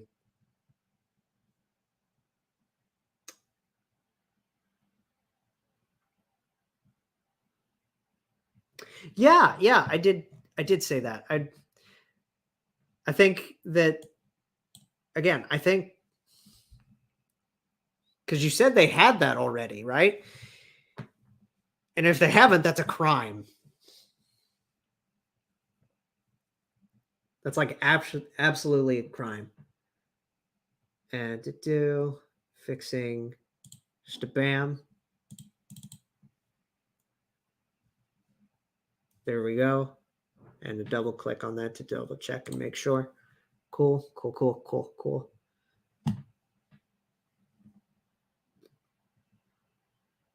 So yeah. Playing in the Winter Classic. That was at City. Okay. Got you. Oh yeah, that does make yes. So they haven't done Yankee Stadium yet. They absolutely should though. Getting a Battle of Hudson River or a Battle of New York at Yankee Stadium would be whoa. That would be wild. Actually, you know what I would love to see? I would love to see Rangers Islanders at Yankee. Oh no. I want to see Rangers Isles at Yankee. And I want to see Rangers Devils at MetLife. That would be cool.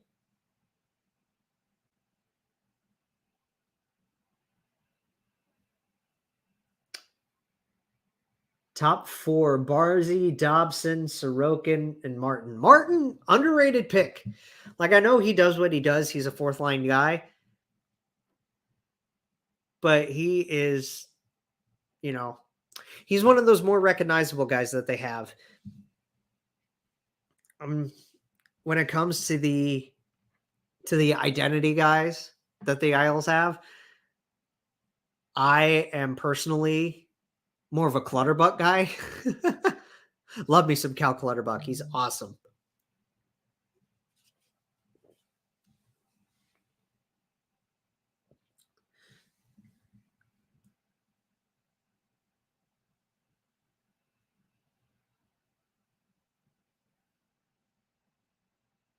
So they have had a Yankee Stadium game. Okay.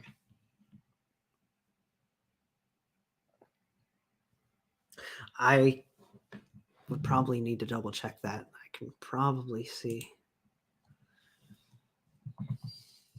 Let me see. Yankee Stadium NHL game.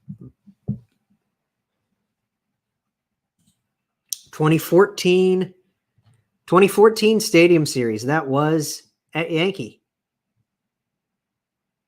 Yeah. It was Rangers Devils and oh no wait, yeah. They had two of them already. Yeah, Rangers Devils and Rangers Isles. They all look at that. So yeah, Yankees already been played. So they've done that. MetLife would be a good new one for the New York area. You do Devils Rangers there. That'd be fun. Battle of the Hudson River. Because don't both the Jets and the Giants play at MetLife too? So that would be kind of similar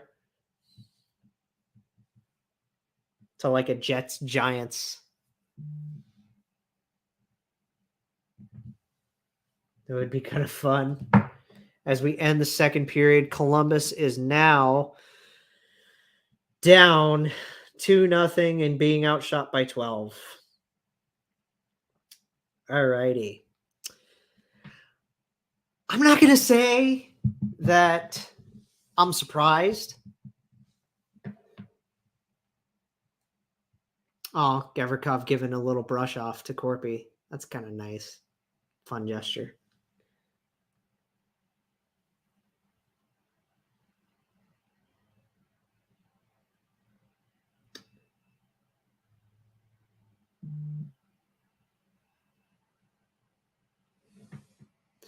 Yeah, like I said, I think most, if not all, my jerseys,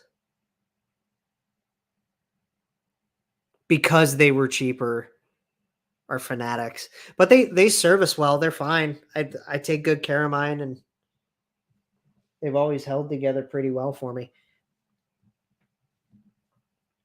I remember this is a fun story. So I'm also like I also cheer for the Leafs. Like they've been my second team for the last couple of years.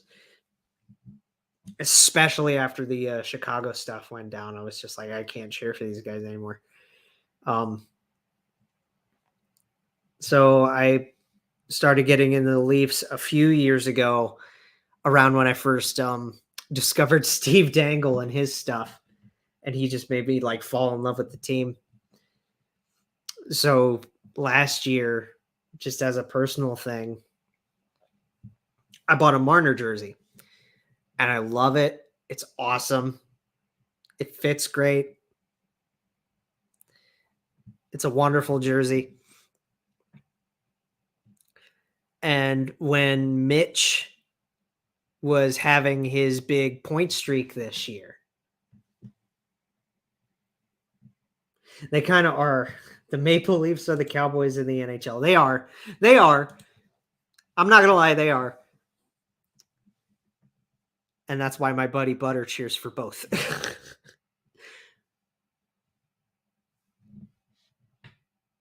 I shouldn't say my buddy, but like he's, being in that whole community on Discord, he's a good dude. That Butter. He was like saying, okay, yeah. So when Mitch was on his point streak, I got scared. I got really scared because the entire time that Mitch was on his point streak, I never wore his jersey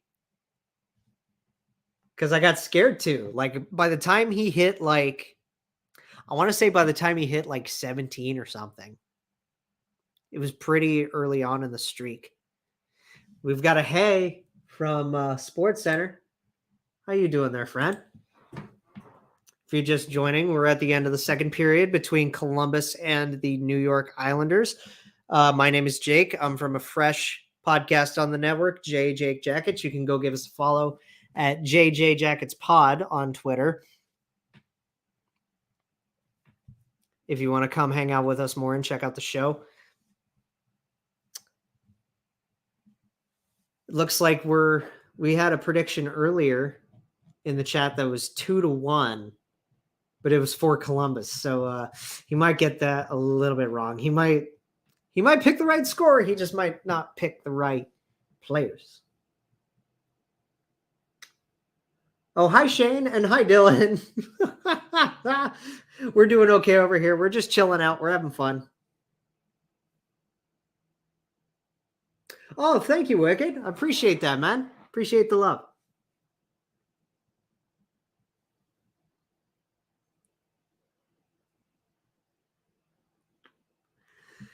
So, what was I saying? Oh, yeah. So, like 17 games into Mitch's streak, I got really scared and I was like, do I wear the jersey on a game day? I don't know if I should. And then eventually his streak ended and I was like, okay, I can wear the jersey again. I'm cool. So that's my jersey superstition story. And I don't know. It was fun. Mitch's streak was great. I love Mitch Marner. He is definitely, of the core four, he, to me, is the most fun. I'm getting buzzes left, right, and center about a college hockey game between Bowling Green and RPI, because BGSU is where I went to school. Hi, Angus. How you doing, bud? Nice for you to drop by. Say hi.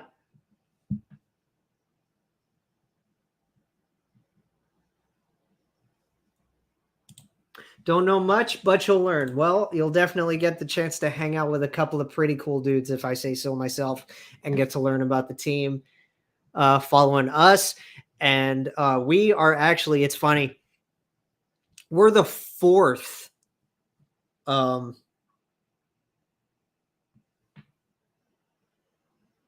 thanks, Angus. I'm doing all right too. I'm having fun, chilling out, having a night with these guys here in the chat, watching the game, having a good time. You know how it be. What was I talking about? Oh yeah, so we're the fourth Blue Jackets pod to join THPN. Hi, Dylan. What's going on, man? How was Canada, Austria?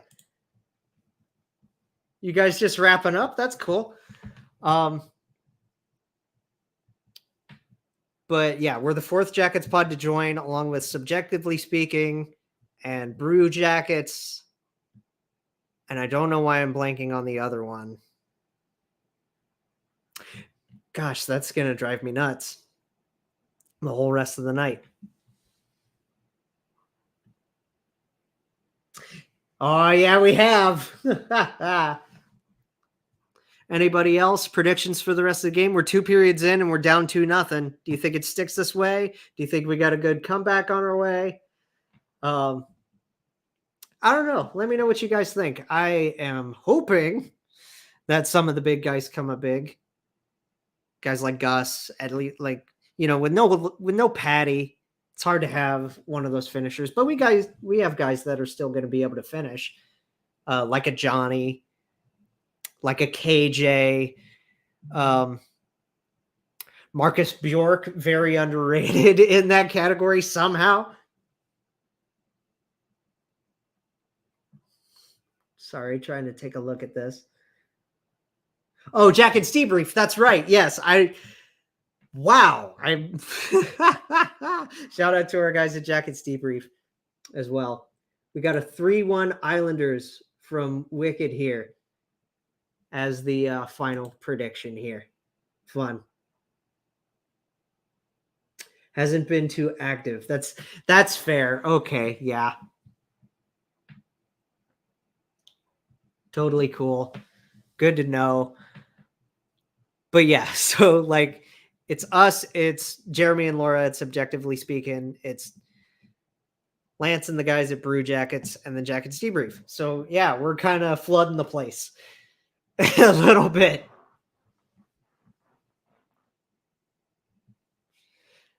But yeah, we're, the two of us were really excited for this opportunity to hang out with a lot of good shows and good people. I know that before we joined the network, I'm going to shout out our buddy Neil at Devil's State of Mind, because he was actually one of our first follows when we made the Twitter account. And we had Neil on an episode over the summer for a draft preview episode, and he was great. Obviously, he was super fun. He's got to get us on his show now. Got to get some food after the live stream. Popeyes or Five Guys? Ooh, Fun. I'm trying to think. I don't know. I just had chicken recently. Neil's the best. Neil's the best. He actually, before I came on a StreamYard with you in order to walk through this, he actually gave me a walkthrough a few days before that. So he showed me a bit. I think I told you that when we were going through this. Popeyes or Five Guys? I don't know. What do you want? You want a burger? If you want a burger, you go Five Guys. But if you want some nugs, Popeyes, that'll do you. So just, I don't know. I'm definitely more of a chicken guy personally. Like, I always love my mainstay, my big place. And I know this is more of like a sit down place more than anything over fast food. But I've always been a B-Dubs guy, and I've always been a Roosters guy. Actually, like, there's a Roosters on the other side of town for me that I go to all the time.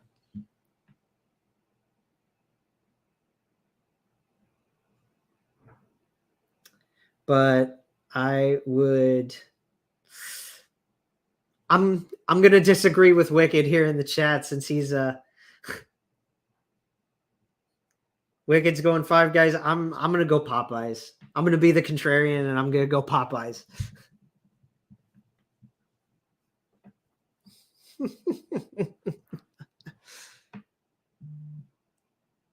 Gosh, now that makes me want Roosters just from talking about it, and I haven't.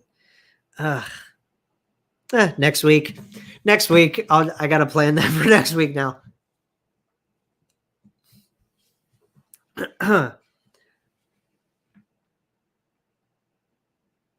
Yeah, Popeyes being half the... Hey, yeah, cheaper option too.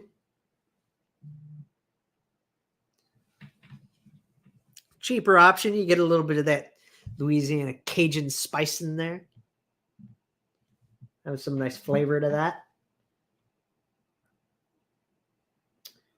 We got 1 minute remaining in the Bowling Green game, and my Falcon boys are up 3-1 over RPI. Fun. Roll along. Go Falcons.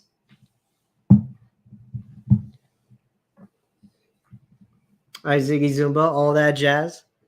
I miss it up there. I haven't been back up to campus since I graduated, and that was in August of 2020. Like, the whole story behind that was basically all the COVID stuff started happening around when our spring break was going to happen. And our school got shut down in the middle of our spring break. It was so brutal because it was my senior year. Like, I was trying to finish up and make things in classes because I was a film student. So we were in the middle of 2 big classes where we were going to be making a couple of things and shooting things. And having been shut down in the middle of spring break, we couldn't go back up to campus to go and finish up and wrap and shoot. So that took a big hit to my demo reel and stuff. So that's, I don't know. It still makes me a little sad to be missing out on some of that stuff, but that's why I do this now. that's part of the reason why I do this now. Is it allows me to make content and allows me to keep those creative juices flowing in a way that I really enjoy, in talking about a sport that I love and being a host, and technically more so the producer behind the show too. I get to edit the videos together and make them look nice and make them look good for those of you that check us out on the tubes.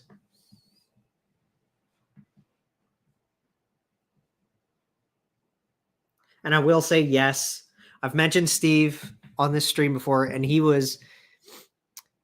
Dangle was probably one of the bigger inspirations behind the way we model the show, more or less. Because the way that they did theirs over Zoom during the early pandemic days, the early Panini days, it was just something that I was like, I wonder how we're going to be able to do this, because Jay and I live in separate parts of the state, and Zoom was one way, and I was like, okay. So then I figured out how to edit things and make it look good and do all that kind of jazz. And lo and behold, doing the show for over a year, we will be hitting, if we continue on the pace that we're at, we will have hit 100 episodes by mid-February. So that's the goal. Oh, we got a vote for Popeyes from Angus. Uh-oh. We got a tie here. Dylan, have you made your decision? I guess you got time. You're definitely, you being where you're at, because it's 9:30 here. So you got time. It's exactly dinner time for you. We got Andrew in the chat saying hi. How you doing?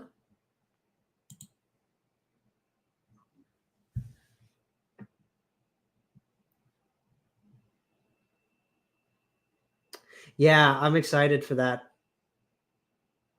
Make it past. Well, that's the thing, right? Is we and I know, like, in all our stuff, we shouted out Jeremy and Laura for getting to 150, which is amazing. I'm super happy for the two of them. And I can't wait for us to hit 100.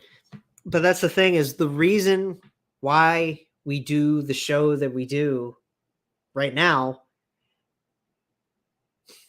has just been because we want to do it, right? We have the passion for making this show and talking about this team, and that's why we do it.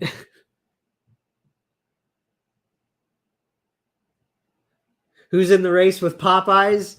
The votes for Popeyes are currently, it's me and Angus on the Popeyes train. And then Wicked 50 cal is on the, I believe is on the Five Guys train.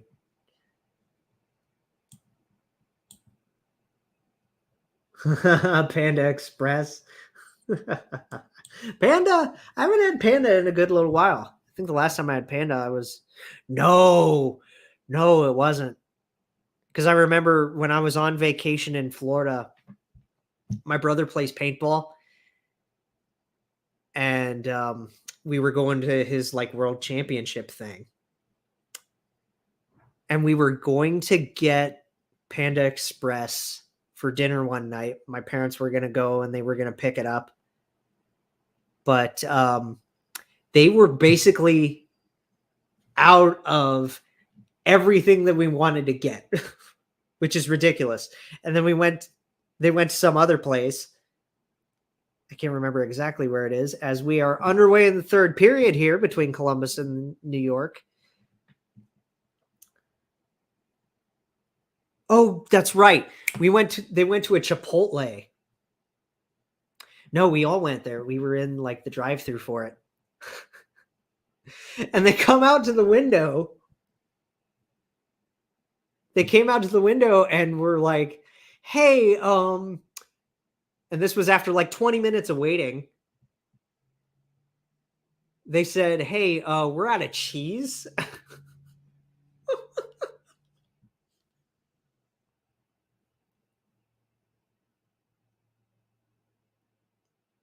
So I'm like, "What? How?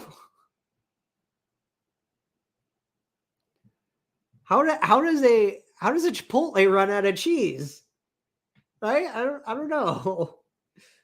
Looks like we're getting more oh no, that's Angus doubling down. Gotcha.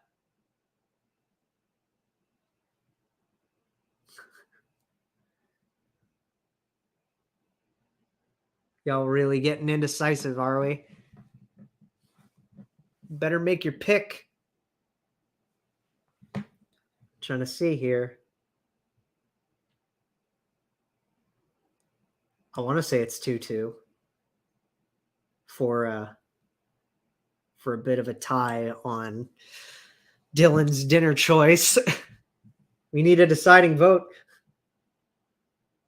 Yeah, exactly. It's like Burger King running out of Whoppers. How does a Chipotle run out of cheese? I don't know. It's so weird. And then they took like another half an hour. I guess they only had like two people working there or something. It was just like stupidly understaffed. Took way too long for us to even get our food in the first place. And this was after they took like 20 minutes to come to the window and say, "Yeah, oh, hey, by the way, we're out of cheese."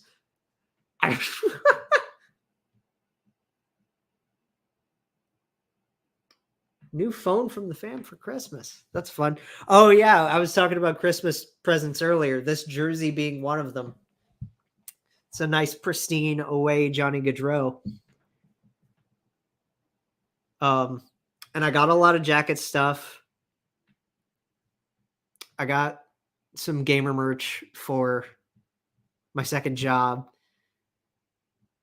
And then I got like I'm getting a whole remodel for my kitchen essentially.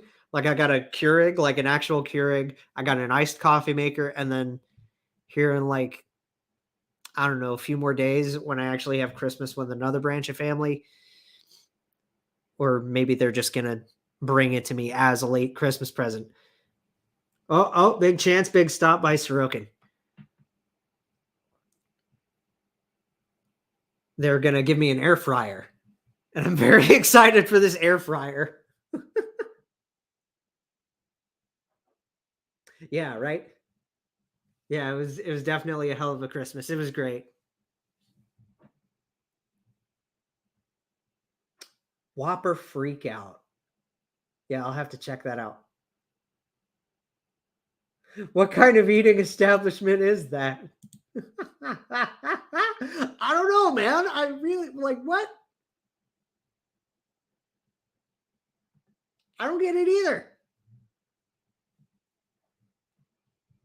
It still blows my mind like over a year later. But it was just weird. But Florida was fun. That trip was great. Um I think his team ended up taking I think they won that whole world tournament. They won that they won that cup, which was great. And then not long after that, this summer, they went to France. He got to represent Team USA in France at a paintball world championship. And Team USA won the whole thing.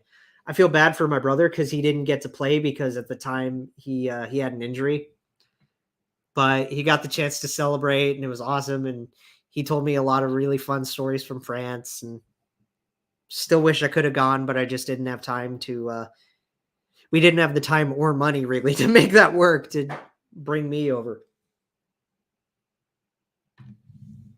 Oh, Angus, air fryer buddies. That's what I'm talking about. And then what about in Florida? Florida, he did get to play that one because, like I said, that was over a year ago. He was fine. And he played pretty well. He's one of those kids that, like, after every little point that he plays, if he doesn't do very well, if he doesn't last very long during the point, then he gets mad at himself. He's one of those kids. Especially with the way he's developed as a paintball player. Oh, bad outlet pass. Okay. Just watching the back and forth, trying to keep track of this game too.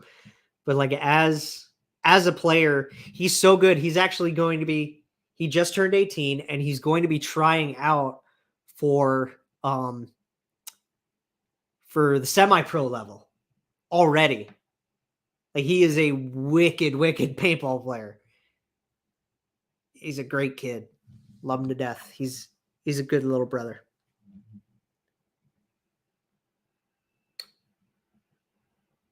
What part of Florida were we in? We were around, like, we stayed around Kissimmee. Because I remember it was like, because the fields were set up a little bit outside of Orlando.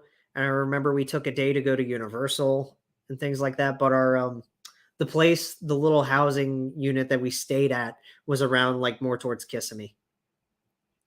So it was like Kissimmee, Orlando area where we were. We went to a gator park with airboats, and that was really fun. They were great. We got to hold hold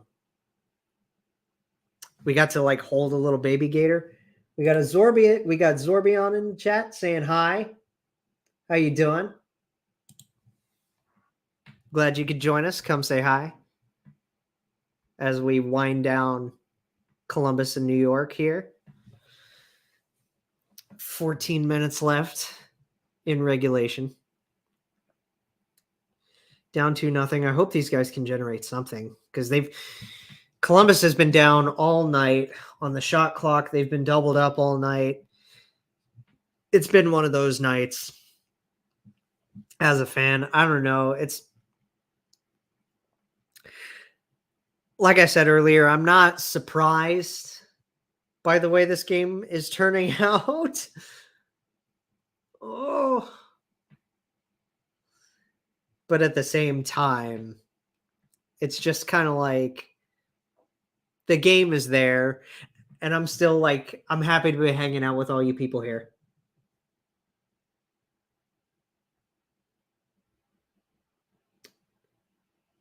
Coming to us from Cambridge. Fun.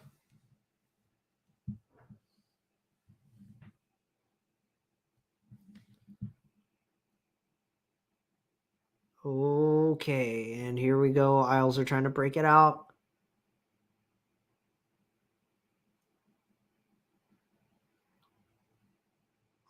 Oh, we had somebody dumping hard. Okay.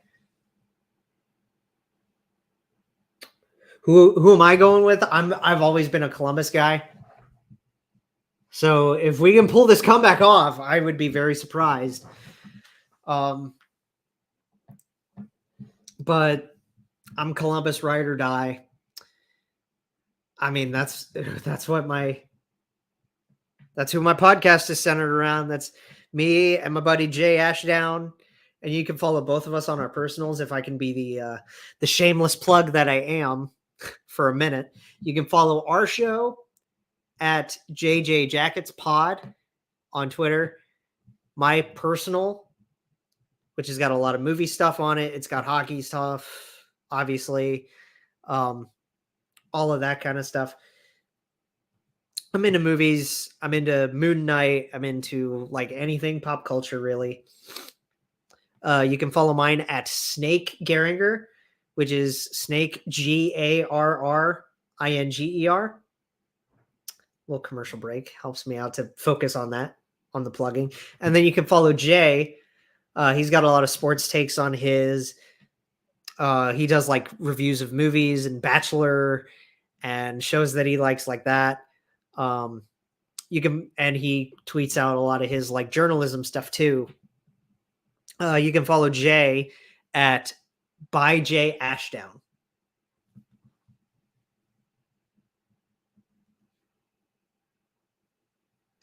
Lost interest in sports to watch. It's it's kind of in the air a little bit. I feel that. Like I've been excited for this watch along ever since I signed up for it, just because I was like, okay, this is my first time I get to jump in on this. It's gonna be fun. We're gonna have a good time hanging out with people, chatting along, and doing that kind of thing. But I don't know what it is. Like, I don't know if it's because I work at a sports bar too, and I just get jaded from having so much on. Maybe it's just because it's the end of the year and we're just like waiting for it to end. I couldn't tell you, man. You know? I don't know. Something's in the air that's like, why? What's what's something good to do other than watch sports right now? Like, I don't know what it is. We got a goalie breakdown on the broadcast there. That's interesting to see. And I'm surprised. I don't know. At least Daniil gets a break. Feel bad for Corpy though, because he's played decently well. The defense in front of him, not great. The offense hasn't been picking up, which is great to steer away from Corpusalo there. Okay, needed that. But yeah, if you take a look at the shots, it's the offense is becoming more of the problem. In recent games, they can't get anything going. I don't know.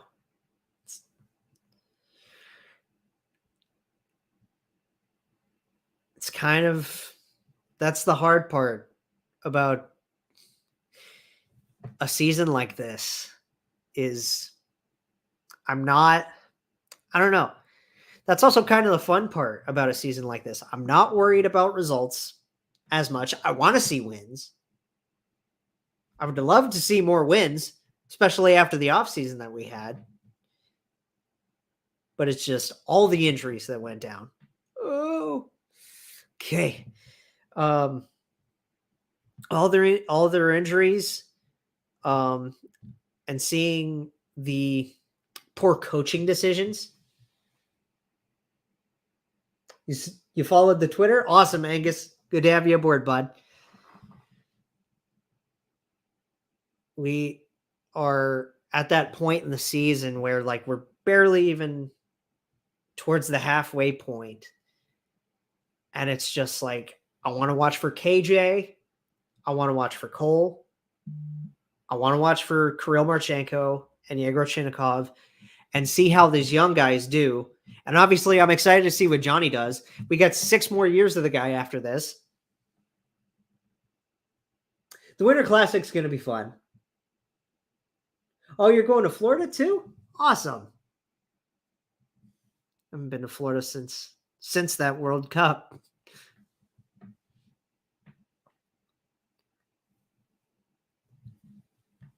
Hope you have fun with that, man. Okay, little D-to-D, little breakout. Here we go. Ugh. Come on, try it. Try something. Try something creative, anything. Do it. Just go crazy. But yeah, I'm excited for the 6 more years of Johnny. We get 3 more years of Patty after this season's done. And I'm excited that Patty still wants to stick around. That whole ordeal. It's good to know that Jarmo Kekalainen has killed, for the most part, has killed the narrative of players not wanting to be here. And yes, I know about the Max Domi story that's just come out. I know about his quote, but I also I don't want to dog on the guy too much for it, because I understand what was going on. Have I watched any of the World Juniors yet? We're streaming World Junior stuff. Dylan was streaming Canada, Austria earlier today. We've been having live streams of the World Juniors. Personally, I haven't gotten to watch quite yet, but I want to tune into a couple of games. I wanted to try to see if I can tune into a couple of the games against Czechia or games with Czechia to know how Columbus's prospects for the Czech team are doing.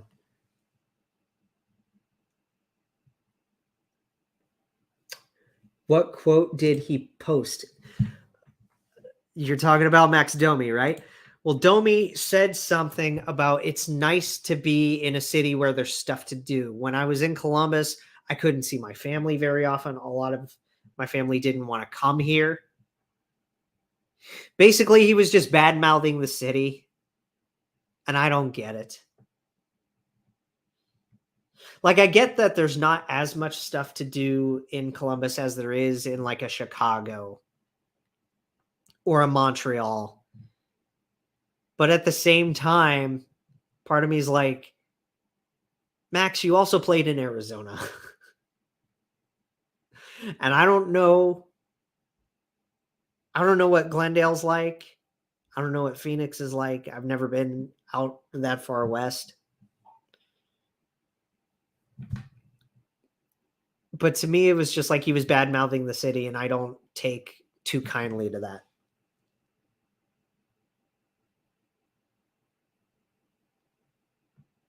Oh, Danelle's got family in Columbus. Cool. It's a lot better than people tend to think.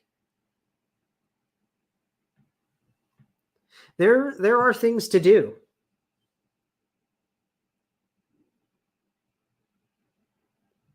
Yeah, no problem, Andrew.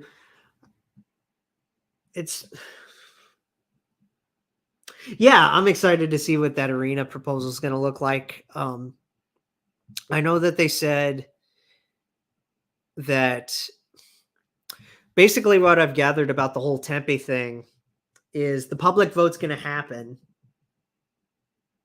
And even if that doesn't go through, I think the city council is going to have like a backup plan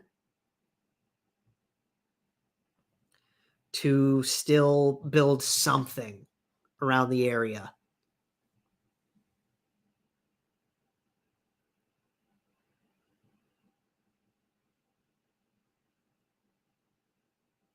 Oh, Ty bad-mouthing cities? I don't think no. Ty was a little outside my era, but I don't remember Ty ever bad-mouthing any of the markets that he was in. But I mean, for me, as a fan of the team, I took harshly to that especially because Max played well when he was here. When he was here and he was healthy, Max was fine. Max did his job. He put up points when he was around. He played just fine for us. And then we traded him to Carolina for a couple of assets, and that's what happens. And I know his like season during that trade year was like up and down because he started off, he was recovering from an injury. He comes back, he plays opening night. Not too long into the season, like only a handful of games in, he gets like a rib injury and is out for a few weeks. He comes back and then he gets sick. Maybe he got COVID first, but it was just like one of those things. He had I think he had a couple of stints on the COVID list that year.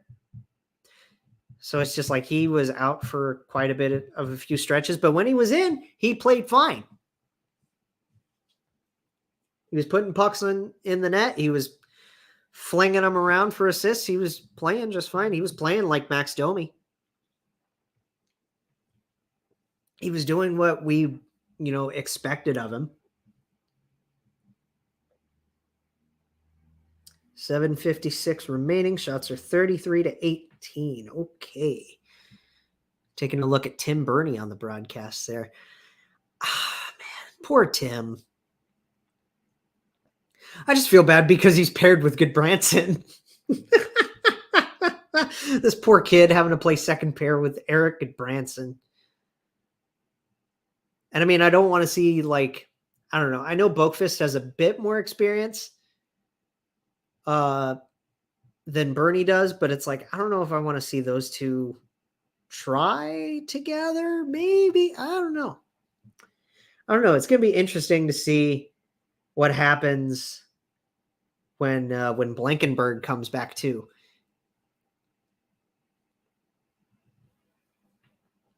Because then you could send Tim back down, and then you could do like Gavrikov and Bjork. Trying to think. You could do Blanks and Goodbranson. Because Gavi and Bjork have worked really, really well together, I find. And then your third pair, or like, you could do Blankenberg Boakfist. You could do Peak on the second pair. Peak's another one of those guys that I feel like his development hasn't really been, his deployment and his development haven't really been the best. Like, is he going to be a top 4 guy? Are you seriously? Like, is he or is he not? It's like what I was saying with Cole Sillinger earlier. Play him more. Play him higher in the lineup if you want him to be what you want him to be. He's a 12th overall pick. If you want him to be your second line guy, make him your second line guy. Make Marchenko, Sillinger, and KJ in this case, or Yegor. Make them the second line. If you think they're going to play well, play them more than 10, 11 minutes a night. And I know I'm rehashing old points, but it's just one of those things, right? It's one of the very plentiful, I guess, because we do have plentiful of them this year. Plentiful frustrations with this team that both Jay and myself have had.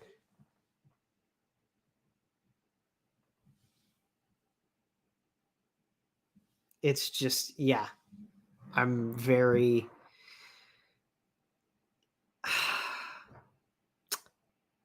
It's not that I'm checked out of the season. I'm still going to watch and keep track of everything that I can. I'm still in it for the kids. Still in it to see what happens with maybe, like, does Rosie get dealt? I don't know.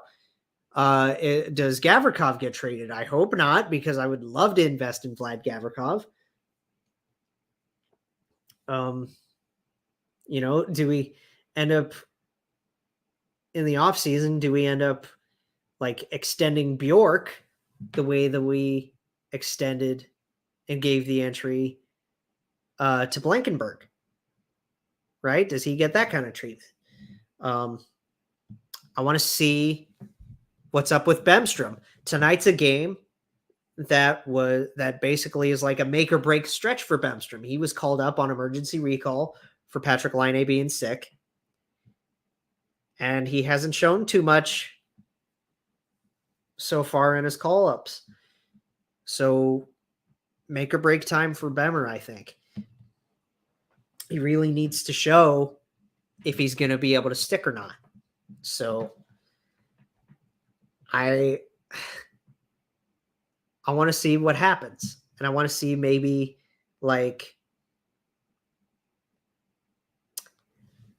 maybe Gustav Nyquist is another trade target. I know his deal's expiring. I know certain teams could use a Gus Nyquist. We've loved having Gus, and Gus is one of those guys that before Johnny even came here, Gus came in as a free agent, and he chose to come to Columbus. And he's played very, very well for us, very serviceable, fast, decent shot, good on the penalty kill, good veteran for this team. and a good leader for this team. But at this point, if he wants to stick around, he could probably stick around on a shorter deal. But he could also get traded for assets. And who knows, in a draft like this, where the first round is being compared to the likes of the McDavid draft, the Fleury draft, to the likes of 2015 to 2003, it's one of those things, right? You want almost like, even if you're a contending team, you're like, I don't know, some of this is a bit enticing, right? It's going to be really interesting to see what this 2023 first round is going to look like. And personally, for me, I don't know, because Bedard would be great. Bedard would be phenomenal. Of course. Of course he would. Look at him. Coming up on 5 minutes left in the game here. Again, a little bit of a snooze fest game wise, I think, personally, but that's just, I don't know. I feel like that's been a lot of Islanders games that Columbus has played, just the way they're able to lock things down and keep things neutral and what have you. Personally, I would prefer, if it were me, I know Jay's talking up Leo Carlson a lot. I'm talking up the Fantilli train. But yeah, that kind of thing. I don't know. I'm excited to see what this draft is going to hold. See you, Andrew. I hope you had a good time hanging out, big guy. Glad you came to say hi and come hang out for a bit. 4:39 left in this game. Corpy's held it in. 34 saves. He's looked fine in his net. I'm not going to blame this on Korpisalo at all. This is definitely not his fault. It's just the offense hasn't cooked. The offense that really,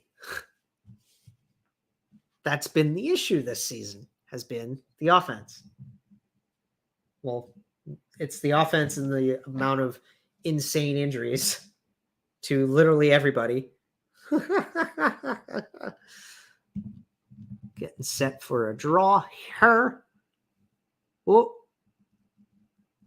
And we're off. Here we go. Good little entry. Work it around, work it back, work it around.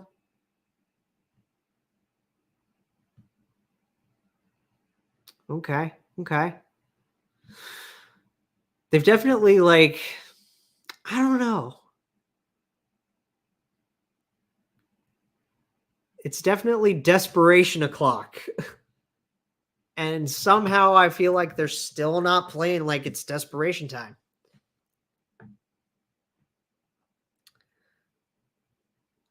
It's not, I don't know. I'm having some of those thoughts as a fan that's like, maybe. Oh, that was a good chance from Robbie, though. Just looking at that on a replay. I shared a thing on my Instagram earlier, and I think I tweeted about it too. The picture of Robinson arriving in his beanie and his like outfit, because Columbus has been doing like the whole outfit posts thing. And Robinson looked so smug. It was just the most smug little smirk on his face. It was hilarious. I was like, wow. I don't think I've ever seen a player be that smug, except for maybe Patrick Laine with the shades fit when he had the big comb over that used to be Jay Fresh's profile picture. Those are definitely some top smirks for me from these Columbus boys, is Robbie and Patty, who always brings the heat with his game day fits. Always fun. Still think my least favorite so far this year of the Patty Fitz is the him just coming back from his first injury, and he wore like this all pink onesie that looked like grandma pajamas. It was really, really weird. I don't know. I wasn't down with that one.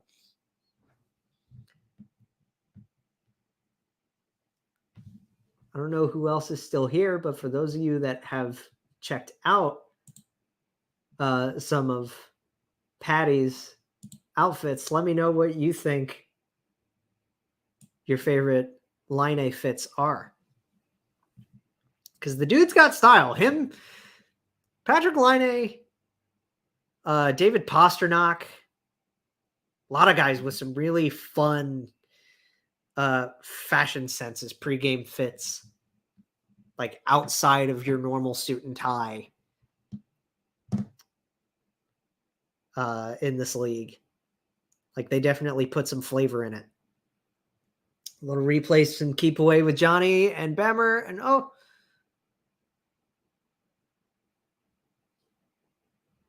good little chance from the defensive pair there.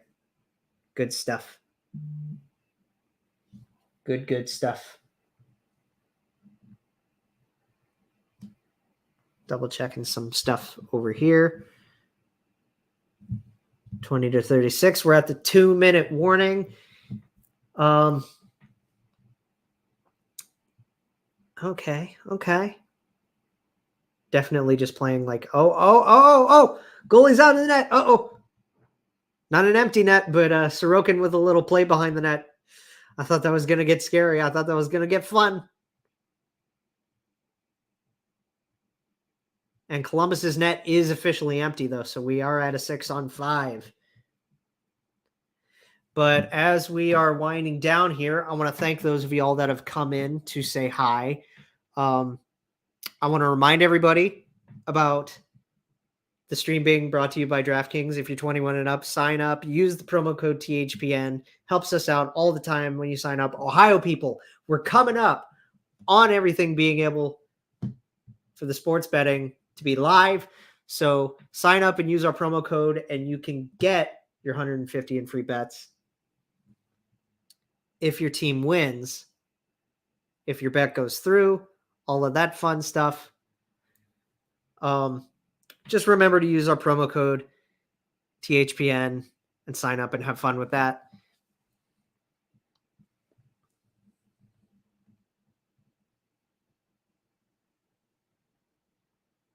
Yeah, the uniforms for those do look good. The full kits look good. Last 30 seconds, but yes, DraftKings, don't forget THPN, sign up with the promo code. You'll get a lot of extra money if you win. And make sure to follow us at JJ Jackets Pod. Check us out on YouTube, and we're going to get this thing rolling. You too, Angus. Good to see you, buddy. We'll follow you back once I'm done with this. Yes, follow JJ Jackets Pod on Twitter. Check us out on the YouTube. That's where all of our episodes are. I still got to work out the kinks with getting us back on audio. And like how to properly distribute that. But check us out on the YouTube. Follow JJ Jackets Pod to keep up with us. Oh, we get a goal. Took long enough. But Bemmer. Yeah, Mo Bemstrom. It feels weird because it's way too late for this. Feels like the end of the game against Dallas. It's like, great, fun. I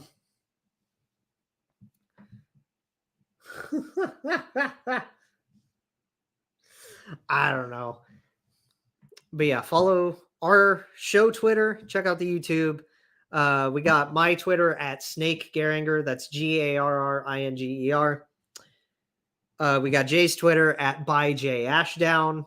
You can follow both of us on our personals. And our Instagrams too. Snake Geringer's my Instagram. Jay's is AshdownJ. You can check us out there. I plug a lot of the show on the IG and stuff. But yeah, I want to thank everybody for coming to hang out on my first watch along. This was actually for a 2-0 loss. 2-0 loss. It is what it is for us as Columbus fans at this point in the season. But, you know, I want to thank you all for being here and hanging out. And come check us out. We're having fun. We're happy to be joining the network. Hopefully Jay can join me the next time we do one of these watch alongs. But yeah, you all have a fantastic rest of your night. Check out our show, and I will see you around next time. Excuse me. I should have had this set before. But yeah, 2-0. It is what it is. GG to all our Isles buddies out there. And we will see you next time.